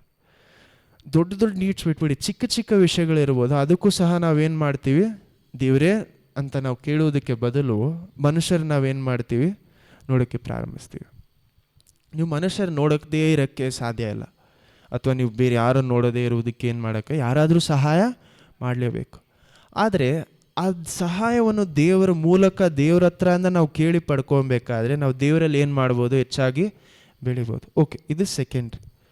ಥರ್ಡ್ ನಾವೇನು ಮಾಡ್ತೀವಿ ಅಂದರೆ, ಒಂದು ಮನುಷ್ಯನ ಒಳ್ಳೆಯತನವನ್ನು ಅಥವಾ ನಮ್ಮ ತಂದೆ ತಾಯಿನ ಒಳ್ಳೆಯತನವನ್ನು ನಾವು ಅರ್ಥ ಮಾಡ್ಕೊಳ್ಳೋದು ಯಾವಾಗ, ನಮ್ಮ ನೀಡ್ಸ್ನ ಮೀರಿ ನಮಗೆ ಮಾಡುವಂಥ ಒಳ್ಳೆಯ ವಿಷಯಗಳು, ನಮಗೇನೆಲ್ಲ ಬೇಕೋ ಅದರಿಂದ ದಾಟಿ ಮಾಡುವಂಥ ಒಳ್ಳೆಯ ವಿಷಯ ಯಾವುದಂದರೆ, ನಿಮ್ಗೆ ಊಟ ಮತ್ತು ಬಟ್ಟೆಯನ್ನು ಬಿಟ್ಟು ಅಥವಾ ಒಂದು ಮನೆಯನ್ನು ಬಿಟ್ಟು ಎಲ್ಲನೇನು ಬೇಸಿಕ್ ನಿಮ್ಗೆ ಕೊಡಬೇಕಾಗಿರೋಂಥ ವಿಷಯ, ಅದನ್ನು ದಾಟಿ ನೆಕ್ಸ್ಟ್ ನಿಮ್ಗೆ ಕೊಡಬೇಕಾಗಿ ಇಂಪಾರ್ಟೆಂಟ್ ಆದ ವಿಷಯ ಏನು, ನಿಮ್ಮನ್ನು ಓದಿಸಿ ನಿಮಗೊಂದು ಕೆಲಸ ಅಂತ ಇಟ್ಕೊಳ್ಳಿ ಎಕ್ಸಾಂಪಲ್ಗೆ. ಯಾಕಂದರೆ ನಿಮಗೆ ಕೆಲಸ ಇಲ್ಲದೆ ಹೋದರೆ ನೀವೇನು ಮಾಡೋಕ್ಕಾಗಲ್ಲ, ದುಡಿಯೋಕ್ಕೆ ಸಾಧ್ಯ ಇಲ್ಲ, ಹಣ ಇಲ್ಲದೆ ನಾವೇನು ಮಾಡೋಕ್ಕಾಗಲ್ಲ. ಓಕೆ, ಬೇಸಿಕ್ ಆದ ಕ್ವೆಶ್ಚನ್. ಸೊ ನಿಮ್ಮ ತಂದೆ ತಾಯಿ ಮಾಡಬೇಕಾದ್ರೆ ನೆಕ್ಸ್ಟ್ ಬೇಸಿಕ್ ವಿಷಯ ಏನು, ನಿಮಗೆ ಸಂಪಾದನೆ ಕೊಟ್ಟು ಒಂದು ಹಣಕಾಸು ಇಲ್ಲದೆ ಹೋದರೆ ನಾವೇನು ಮಾಡೋಕ್ಕಾಗಲ್ಲ, ಇದೆಲ್ಲ ಮಾಡೋಕ್ಕಾಗಲ್ಲ. ಸೊ ಅದಕ್ಕೋಸ್ಕರ ಏನು ಮಾಡ್ತಾ ಇದ್ದಾರೆ, ನಿಮ್ಮನ್ನು ಓದಿಸ್ತಾರೆ, ಓದಿಸಿದ ಮೇಲೆ ನಿಮಗೊಂದು ಕೆಲಸ ಸಿಗುತ್ತೆ, ಎಲ್ಲ ಓಕೆ. ಸೊ ಅಲ್ಲಿ ನಾವೇನು ಮಾಡ್ತೇವೆ, ತಂದೆ ತಾಯಿನ ಒಳ್ಳೆತನವನ್ನು ಅರ್ಥ ಮಾಡ್ಕೊಳ್ತೀವಿ. ಇದೇ ಥರನೇ ದೇವರ ಒಳ್ಳೆತನ ಯಾವಾಗ ಅರ್ಥ ಮಾಡ್ಕೊಳ್ತೀವಿ ಅಂದರೆ, ನಮ್ಮ ಜೀವನದಲ್ಲಿ ನಾವು ಕಷ್ಟದಲ್ಲಿರುವಾಗ ನಾವು ಒಂದು ಹೆಚ್ಚಾದ ವಿಷಯವನ್ನು ದೇವರ ಹತ್ರ ಕೇಳಬೇಕಾದ್ರೆ ಅವ್ರ ಒಳ್ಳೆತನ ನಾವೇನು ಮಾಡ್ತೀವಿ, ಓ ದೇವರೇ ಇದು ಒಂದು ವಿಷಯ ನನಗೆ ಆಸೆ ಆಗಿದೆ, ನನಗಿದು ಬೇಕು ಅಂತ ಹೇಳುವಾಗ ನಾವು ದೇವರ ಹತ್ರ ಕೇಳ್ತೀವಲ್ಲ, ದೇವರ ಹತ್ರ ಕೇಳುವಾಗ ಅವ್ರು ನಮಗೆ ದಯಪಾಲಿಸುವಾಗ ನಾವೇನು ಮಾಡ್ತೀವಿ, ದೇವರ ಒಳ್ಳೆತನವು ನಾವೇನು ಮಾಡ್ತೀವಿ ಅರ್ಥ ಮಾಡಿ. ನಾನು ಬೇಸಿಕ್ಕಾಗಿ 3 ಎಕ್ಸಾಂಪಲ್ ಕೊಟ್ಟೆ ಅಷ್ಟೇ, ನೀವು ಇದನ್ನು ಇನ್ನೂ ಹೆಚ್ಚಾಗಿ ತೊಗೊಳ್ಬೋದು. ಆದರೆ ಇವಾಗ ನಿಮ್ಮ ಹತ್ರ ಪ್ರಶ್ನೆ ಏನು ಕೇಳ್ತಾ ಇದ್ದೀನಿ ಅಂದರೆ, ನಾವು ಏನಕ್ಕೋಸ್ಕರ ದೇವರ ಒಳ್ಳೆತನವನ್ನು ತಿಳ್ಕೊಬೇಕು. ದೇವರನ್ನು ನೀವು ಪ್ರೀತಿ ಮಾಡಬೇಕಾದ್ರೆ, ನೀವು ಕ್ರಿಯೆಯಲ್ಲಿ ಅದನ್ನು ತೋರಿಸ್ಬೇಕಾದ್ರೆ, ಅವರ ಒಳ್ಳೆತನ ನೀವು ಅರ್ಥ ಮಾಡಿಕೊಳ್ಳದೆ ಹೋದರೆ ನಿಮ್ಮಿಂದ ಕ್ರಿಯೆ ಮಾಡೋದಕ್ಕೆ ಸಾಧ್ಯ ಇಲ್ಲ. ನೀವು ನಿಮ್ಮ ಪಾಪಗಳನ್ನು, ನಿಮ್ಮ ಕೆಟ್ಟ ದಾರಿಗಳನ್ನು ಯಾರೂ ಸಹ ಜ್ಞಾನಸ್ಥಾನ ಪಡ್ಕೊಂಡಿಂದ ಮೊದಲನೇ ದಿವಸನೇ ಏನು ಮಾಡಲ್ಲ, ಅವರ ಪಾಪಗಳನ್ನ ಬಿಟ್ಟು ಬಂದಿದ್ದು ನಾನು ನೋಡಿಲ್ಲ. ಎಷ್ಟೋ ಜನ ಏನಾಗುತ್ತೆ, ಸಮಯ ತಗೊಳ್ತಾರೆ. ನಾವು ಎಕ್ಸಾಂಪಲ್ಗೆ ಹೇಳ್ತಾರಲ್ಲ, ಇಸ್ರೇಲ್ನ ಈಜಿಪ್ಟಿಂದ ಕರ್ಕೊಂಬರೋದು ಈಸಿ, ಈಜಿಪ್ಟ್ನ ಇಸ್ರೇಲಿಂದ ಆಚೆ ತಗೊಳ್ಳೋದು ಕಷ್ಟ ಅಂತ. ಅಂದರೆ ಇಸ್ರೇಲ್ ಜನರ ಮನಸ್ಸಿನಿಂದ ಈಜಿಪ್ಟ್ನ ಆಚೆ ತಗೊಳ್ಳೋದು ಕಷ್ಟವಾದ ವಿಷಯ ಅಂತ. ಯಾಕಂದರೆ ಅವ್ರು ಎಷ್ಟು ವರ್ಷ, 400-500 ವರ್ಷ ಏನಾಗಿದ್ರು, ಈಜಿಪ್ಟ್ ಒಳಗಡೆ ಇದ್ದಿದ್ದರಿಂದ ಏನಾಯಿತು, ಅವರ ಮನಸ್ಸೆಲ್ಲ ಏನಾಯಿತು, ಈಜಿಪ್ಟಲ್ಲೇ ಇತ್ತು. ಕಷ್ಟ ಬರುವಾಗೆಲ್ಲ ಅವ್ರು ಏನು ಮಾಡ್ತಾ ಇದ್ದಾರೆ, ಈಜಿಪ್ತನ್ನೇ ಯೋಚನೆ ಮಾಡ್ತಾರೆ. ಯಾರು, ಇಸ್ರೇಲ್ ಜನರು. ಏನಂತ, ನಾನು ಅಲ್ಲಿರುವಾಗ ನನಗೆ ಬೆಳ್ಳುಳ್ಳಿ ಸಿಗ್ತಾಯಿತ್ತು, ತಿನ್ನೋಕ್ಕೆ ಏನು ಸಿಗ್ತಾಯಿತ್ತು, ಮೀಟ್, ಸೌತೆಕಾಯಿ ಸಿಗ್ತಾಯಿತ್ತು, ನಮಗೇನು ಅವಾಗ ಏನು ಸಿಕ್ತು, ಏನು ಹೇಳ್ತಾರೆ, ಮಾಂಸ ಸಿಗ್ತಾಯಿತ್ತು ಅಂತ ಹೇಳ್ತಾರೆ. ಅವ್ರು ಏನು ಮಾಡ್ತಾ ಇದ್ದಾರೆ, ಹಳೇ ಜೀವನವನ್ನು ಏನು ಮಾಡ್ತಾ ಇದ್ದಾರೆ, ಅವರಲ್ಲೇ ಇನ್ನೂ ಏನಾಗಿಲ್ಲ, ಬಿಟ್ಟು ಹೋಗಿಲ್ಲ. ಸೊ ಅದೇ ರೀತಿಯಲ್ಲೇ ನಿಮ್ಮಲ್ಲೂ ಸಹ ದೇವರ ಒಳ್ಳೆತನವನ್ನು ಅರ್ಥ ಮಾಡಿಕೊಳ್ತಾನೆ ಹಳೇ ಜೀವನವನ್ನು ಬಿಟ್ಟು ಬರಬೇಕನ್ನುವಂಥ ಆಸೆ ಹೋಗುತ್ತೆ. ಇಸ್ರೇಲ್ ಜನರು ಮಾಡಿದ ದೊಡ್ಡ ತಪ್ಪು ಏನಂದರೆ, ದೇವರ ಒಳ್ಳೆತನವನ್ನು ಅವ್ರು ಅರ್ಥ ಮಾಡಿಕೊಂಡೇ ಇಲ್ಲ. ದೇವರು ಅವ್ರಿಗೆ ಎಷ್ಟೇ ಒಳ್ಳೇದು ಮಾಡಿದ್ರು, ನೀರನ್ನ ಏನು ಮಾಡ್ತಾರೆ, ಸಿಹಿಯಾಗಿ ಮಾರ್ಪಡ್ತಾರೆ. ಕೆಂಪು ಸಮುದ್ರ ದೇವರು ಏನು ಮಾಡ್ತಾರೆ, 2 ಭಾಗ ಮಾಡ್ತಾರೆ. ದೇವರು ಒಂದಲ್ಲ ಒಂದು ಇನ್ನೇನು ಮಾಡ್ತಾರೆ, ನೀರು ಇಲ್ಲದೆ ಇರುವಾಗ ನೀರು ಕೊಡ್ತಾರೆ, ಬಂಡೆಯಿಂದ ನೀರು ಕೊಡ್ತಾರೆ, ಅವ್ರು ಮನ್ನಾ ಕೊಡ್ತಾರೆ, ಮತ್ತು ಇನ್ನೇನು ಮಾಡ್ತಾ ಇದ್ದಾರೆ, ಮಾಂಸ ಕೊಡ, ಅದು ಅತಿಶಯ ಅಲ್ಲ, ಅದು ಪನಿಷ್ಮೆಂಟ್ ಅವ್ರ ಮೇಲೆ. ಓಕೆ, ಅವರು ಬೆಳಗ್ಗೆಲ್ಲ ಏನು ಮಾಡ್ತಾರೆ, ಬೆಳಗ್ಗಲ್ಲಿ ಮೇಘಸ್ತಂಭ, ನೈಟಲ್ಲಿ ಅಗ್ನಿಸ್ತಂಭ ಅಂದ್ಬಿಡ್ದು. ಒಂದು ತಂದೆ ಒಂದು ಮಕ್ಕಳನ್ನು ಯಾವ ರೀತಿ ನೋಡ್ಕೊಬೇಕು, ತಂದೆ ತಾಯಿ ಅಷ್ಟು ಏನು ಮಾಡ್ತಾರೆ ದೇವರು ಇಸ್ರೇಲ್ ಜನರನ್ನು ನೋಡ್ಕೊಳ್ತಾರೆ. ಆದರೆ ಆ ಜನರು ಏನು ಮಾಡ್ಕೊಂಡಿಲ್ಲ, ದೇವರ ಒಳ್ಳೆತನವನ್ನು ಅರ್ಥ ಮಾಡ್ಕೊಂಡಿಲ್ಲ. ಹಲ್ಲೆಲೂಯಾ. ದೇವರು ಅಷ್ಟು ಒಳ್ಳೆಯವರು ಅಂತ ಏನು ಮಾಡಿಲ್ಲ, ಅವರು ಅರ್ಥ ಮಾಡ್ಕೊಂಡಿಲ್ಲ. ಅದರಿಂದ ಅವ್ರು ಏನು ಮಾಡೋಕ್ಕಾಗಿಲ್ಲ, ಅವರ ಪಾಪದ ದಾರಿಯನ್ನು ಬಿಟ್ಟು ಬರೋದಕ್ಕೆ ಆಗಿಲ್ಲ. ನೋಡಿ, ಒಂದು ಎಕ್ಸಾಂಪಲ್ ಏನಂದರೆ, ಬಾಳಾಮ್ ಅನ್ನುವಂಥ ಪ್ರಾಫೆಟ್ನ ಏನು ಮಾಡ್ತಾರೆ ಅಂದರೆ, ಒಂದು ರಾಜ ಏನು ಮಾಡ್ತಾರೆ, ಇಸ್ರೇಲ್ ಜನರು ಈಜಿಪ್ಟನ್ನೇ ಏನು ಮಾಡಿಬಿಟ್ರು, ಬೀಳಿಸ್ಬಿಟ್ಟು ಬಂದಿದ್ದಾರೆ ಅಂತ ಏನು ಮಾಡ್ತಾರೆ, ಆ ಒಂದು ರಾಜ ಭಯಪಡ್ತಾರೆ. ಆ ಒಂದು ಭಯಪಡ್ತಾ ಇರಬೇಕಾದ್ರೆ ಆ ಜಾಗದಲ್ಲಿ ಏನಾಗತ್ತೆ ಹೇಳಿ, ಬಾಳಾಮ್ ಅನ್ನೋರು, ನೋಡಿ ಬಾಳಾಮ್ ಅನ್ನುವಂಥ ಒಂದು ಪ್ರವಾದಿಯ ನಂಬರ್ಸಲ್ಲಿ ಬರ್ತಾರೆ. ಅಲ್ಲಿ ಏನಾಗತ್ತಂದರೆ, ಆ ಒಂದು ಪ್ರಾಫಿಟ್ ಅವ್ರದ್ದು ಒಳ್ಳೆ ವಿಷಯ ಏನಂದರೆ, ಅವ್ರು ದೇವ್ರ ಹತ್ರದಿಂದ ಕೇಳಿಸ್ಕೊತಾರೆ. ನಮ್ಮ ದೇವ್ರ ಹತ್ರದಿಂದ ಏನು ಮಾಡ್ತಾರೆ, ಕೇಳಿಸ್ಕೊತಾರೆ. ಆದರೆ ಅವ್ರು ಇಸ್ರೇಲ್ ಸೇರಿದವರಲ್ಲ, ದೇವರ ಮಕ್ಕಳನ್ನು ಸೇರಿದ ಮನುಷ್ಯ ಅಲ್ಲ. ಆ ಒಂದು ಪ್ರವಾದಿ ದೇವರ ಮಕ್ಕಳನ್ನು ಸೇರಿದ ಪ್ರವಾದಿನೇ ಅಲ್ಲ. ಆದರೆ ಅವ್ರು ದೇವರ ಹತ್ರದಿಂದ ಕೇಳಿಸ್ಕೊತಾರೆ. ಒನ್ ಆಫ್ ದ ಫಸ್ಟ್ ನಾನು ದೇವರ ಮಕ್ಕಳನ್ನು ಬಿಟ್ಟು ನೋಡಿರುವಂಥ ಒಂದು ಪ್ರವಾದಿ ಯಾರಂದರೆ, ಸ್ಟಾರ್ಟಿಂಗಲ್ಲಿ ಇವರೇ, ಬಾಲಾಮ್. ಈ ಒಂದು ಪ್ರವಾದಿ ಹತ್ರ ಆ ಒಂದು ರಾಜ ಏನು ಹೇಳ್ತಾರೆ ಅಂದರೆ, ಇಸ್ರೇಲ್ ಜನರಿಗೆ ವಿರೋಧವಾಗಿ ನೀನು ಏನು ಮಾಡು, ಬಂದು ಶಾಪ ಕೊಡು ಅಂತ ಹೇಳ್ತಾರೆ. ಯಾಕಂದರೆ ಈ ಜನರು ಏನು ಮಾಡ್ತಾರೆ, ತುಂಬ ಹೊತ್ತು ಅಥವಾ ಇಲ್ಲಿರುವಂಥ ಎಲ್ಲವನ್ನೂ ನಾಶ ಮಾಡಿ ಬಂದಿದ್ದಾರೆ. ಈ ಕಡೆ ಬಂದರೆ ಅವ್ರು ಏನು ಮಾಡಿಬಿಡ್ತಾರೆ, ಇನ್ನೂ ಸಹ ನಮ್ಮನ್ನು ಸಹ ನಾಶ ಮಾಡಿಬಿಡ್ತಾರೆ ಅಂತ ಭಯದಲ್ಲಿ ಆ ರಾಜ ಏನು ಹೇಳ್ತಾನೆ, ಒಂದು ಶಾಪ ಕೊಡು ಅಂತ ಹೇಳ್ತಾನೆ. ನಂಬರ್ಸ್ 16 ಅಂದ್ಕೊಳ್ತೀನಿ, ಓಪನ್ ಮಾಡಿ ನೋಡಿ. 22, ನಂಬರ್ಸ್ 22.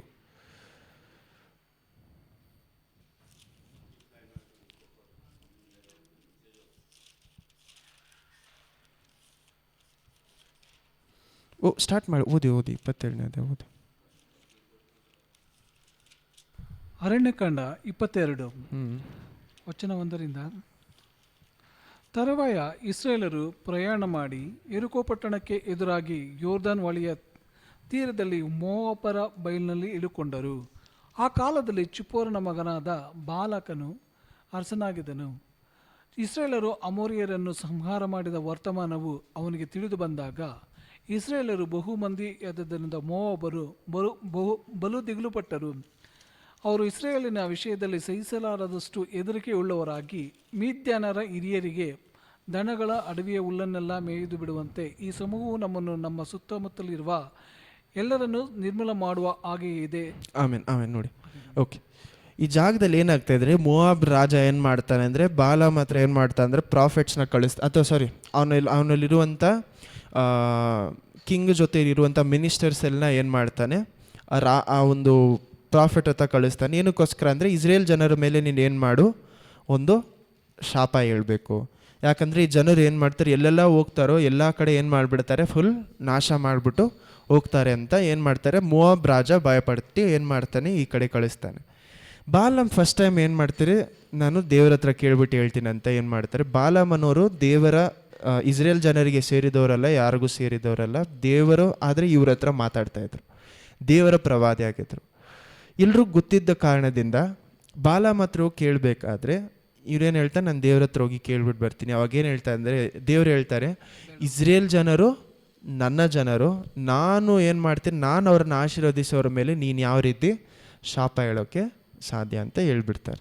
ಹಿಂಗೆ ಹೇಳಿದ ತಕ್ಷಣ ಏನು ಮಾಡ್ತಾ ಇದ್ದಾರೆ ಅಂದರೆ, ಬಾಲಾಮ್ ಏನು ಮಾಡ್ತಾರೆ ಅಂದರೆ, ದೇವರು ನನ್ನನ್ನು ಏನು ಮಾಡಿಲ್ಲ, ಹೋಗು ಅಂತ ಹೇಳಿಲ್ಲ, ನಾನು ಬರೋಕ್ಕಾಗಲ್ಲ, ನಾನು ಬರಲ್ಲ ಅಂತ ಹೇಳಿಲ್ಲ. ಅವ್ರೇನು ಹೇಳ್ತಾರೆ, ದೇವ್ರು ನನ್ನನ್ನು ಹೋಗಬೇಡ ಅಂತ ಹೇಳಿದ್ದಾರೆ. ಯಾವ ರೀತಿ ಅಂದರೆ, ಫಾರ್ ಎಕ್ಸಾಂಪಲ್ ನೀವು ಏನು ಮಾಡಿರ್ತೀರ ಅಂದರೆ, ನೀವು ಈವ್ನಿಂಗಲ್ಲಿ ನೀವು ನನ್ನ ಚಿಕ್ಕ ಮಕ್ಕಳೆಲ್ಲ ಸ್ಕೂಲೆಲ್ಲ ಮುಗಿಸ್ಬಿಟ್ಟು ಬಂದಿರ್ತಾರೆ. ಮನೇಲಿ ಏನಿರುತ್ತೆ, ಏನೋ ಕೆಲಸ ಇರತ್ತೆ, ಏನೋ ಹೋಮ್ವರ್ಕ್ ಮಾಡಿರಲ್ಲ, ಏನೂ ಇರಲ್ಲ. ಅವಾಗೇನು ಹೇಳ್ತಾರೆ, ಆಚೆಗಡೆ ಫ್ರೆಂಡ್ಸ್ ಬಂದು ಕರೆಯುವಾಗ ಏನು ಹೇಳ್ತಾರೆ, ಅಮ್ಮ ಹತ್ರನೋ ಅಪ್ಪ ಹತ್ರ ಕೇಳಬೇಕಾದ್ರೆ ನಾನು ಆಟ ಆಡೋಕ್ಕೆ ಹೋಗಬೇಕು ಅಂತ ಹೇಳಿದ್ರೆ ಅವಾಗೇನು ಹೇಳ್ತಾರೆ, ನಿನ್ನ ಹೋಮ್ವರ್ಕ್ ಮುಗಿಸ್ಬಿಟ್ಟು ಏನು ಮಾಡು, ಹೋಗು. ಆವಾಗ ಅವನ ಮಗು ಹೋಗಿ ಫ್ರೆಂಡ್ಸ್ ಹತ್ರ ಏನು ಹೇಳುತ್ತೆ, ನಮ್ಮಮ್ಮ ನನ್ನನ್ನು ಹೋಗೋಕ್ಕೆ ಬಿಟ್ಟಿಲ್ಲ. ಬಾಲಾಮು ಆ ರಾಜನ ಮಿನಿಸ್ಟರ್ಸ್ ಹತ್ರ ಅದೇ ರೀತಿ ಹೋಗಿ ಹೇಳ್ತಾ ಇದ್ದಾನೆ, ಏನಂತ, ದೇವ್ರು ನನಗೆ ಹೋಗೋಕ್ಕೆ ಬಿಟ್ಟೆ, ನಾನು ಬರ್ತಾ ಇದ್ದೆ, ದೇವ್ರು ಏನು ಮಾಡಿಲ್ಲ, ನಾನು ಹೋಗೋಕ್ಕೆ ಬಿಟ್ಟಿಲ್ಲ.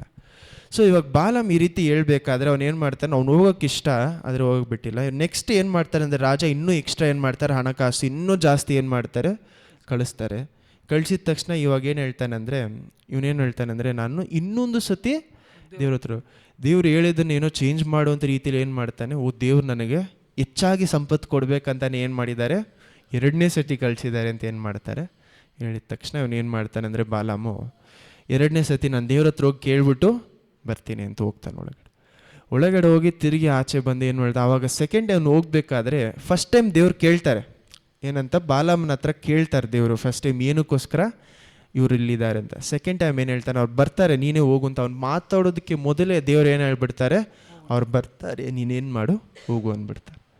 ಅವ್ರು ಹೋಗಿದ ತಕ್ಷಣ ಹೋಗ್ತಾ ಇರಬೇಕಾದ್ರೆ ದಾರಿಯಲ್ಲಿ ಏನಾಗತ್ತೆ, ಒಂದು ದೊಡ್ಡ ಎತ್ತರವಾದ ಒಂದು ದೇವರ ದೂತನು ಬಂದು ನಿಂತ್ಕೊಂಡಿರ್ತಾನೆ. ಡಾಂಕಿಗೆ ಅಂದರೆ ಅವನ ಕತ್ತೆಗೆ ಏನಾಗುತ್ತೆ, ಕಾಣಿಸುತ್ತೆ, ಕತ್ತೆ ನಿಂತು ಆ ಕತ್ತೆ ಏನು ಮಾಡುತ್ತೆ, ಮಾತಾಡುತ್ತೆ. ಇದೆಲ್ಲ ಆದಮೇಲೆ ಅವಾಗಲೂ ಸಹ ಏನು ಹೇಳ್ತಾರೆ, ದೇವರೇ ನೀವು ಹೋಗಬೇಡ ಅಂತ ಹೇಳಿದ್ರೆ ನಾನು ಏನು ಮಾಡಲ್ಲ. ಅಷ್ಟು ದೂತನಲ್ಲಿ ನಿಂತ್ಕೊಂಡಿದ್ದಾನೆ, ಕತ್ತೆ ಮಾತಾಡಿದೆ. ಅವಾಗಲೂ ಸಹ ಬಾಲಾಮ್ನ ಏನು ಮಾಡ್ತಾ ಇದ್ದಾನೆ ಆ ಜಾಗದಲ್ಲಿ, ಇವಾಗ ನೀವು ಹೋಗಬೇಡ ಅಂತ ಹೇಳಿದ್ರೆ ನಾನು ಏನು ಮಾಡಲ್ಲ. ಇನ್ನೆಷ್ಟು ಕ್ಲಿಯರಾಗಿ ಹೇಳೋಕ್ಕೆ ಸಾಧ್ಯ ಒಂದು ಮನುಷ್ಯನಿಗೆ. ದೇವ್ರು ಏನು ಮಾಡಿದ್ದಾರೆ, ಫಸ್ಟು ಏನು ಮಾಡಿದ್ದಾರೆ, ಈ ರೀತಿ ಮಾತಾಡಿದ್ದಾರೆ, ಸೆಕೆಂಡ್ ಇದನ್ನು ಮಾಡಿದ್ದಾರೆ.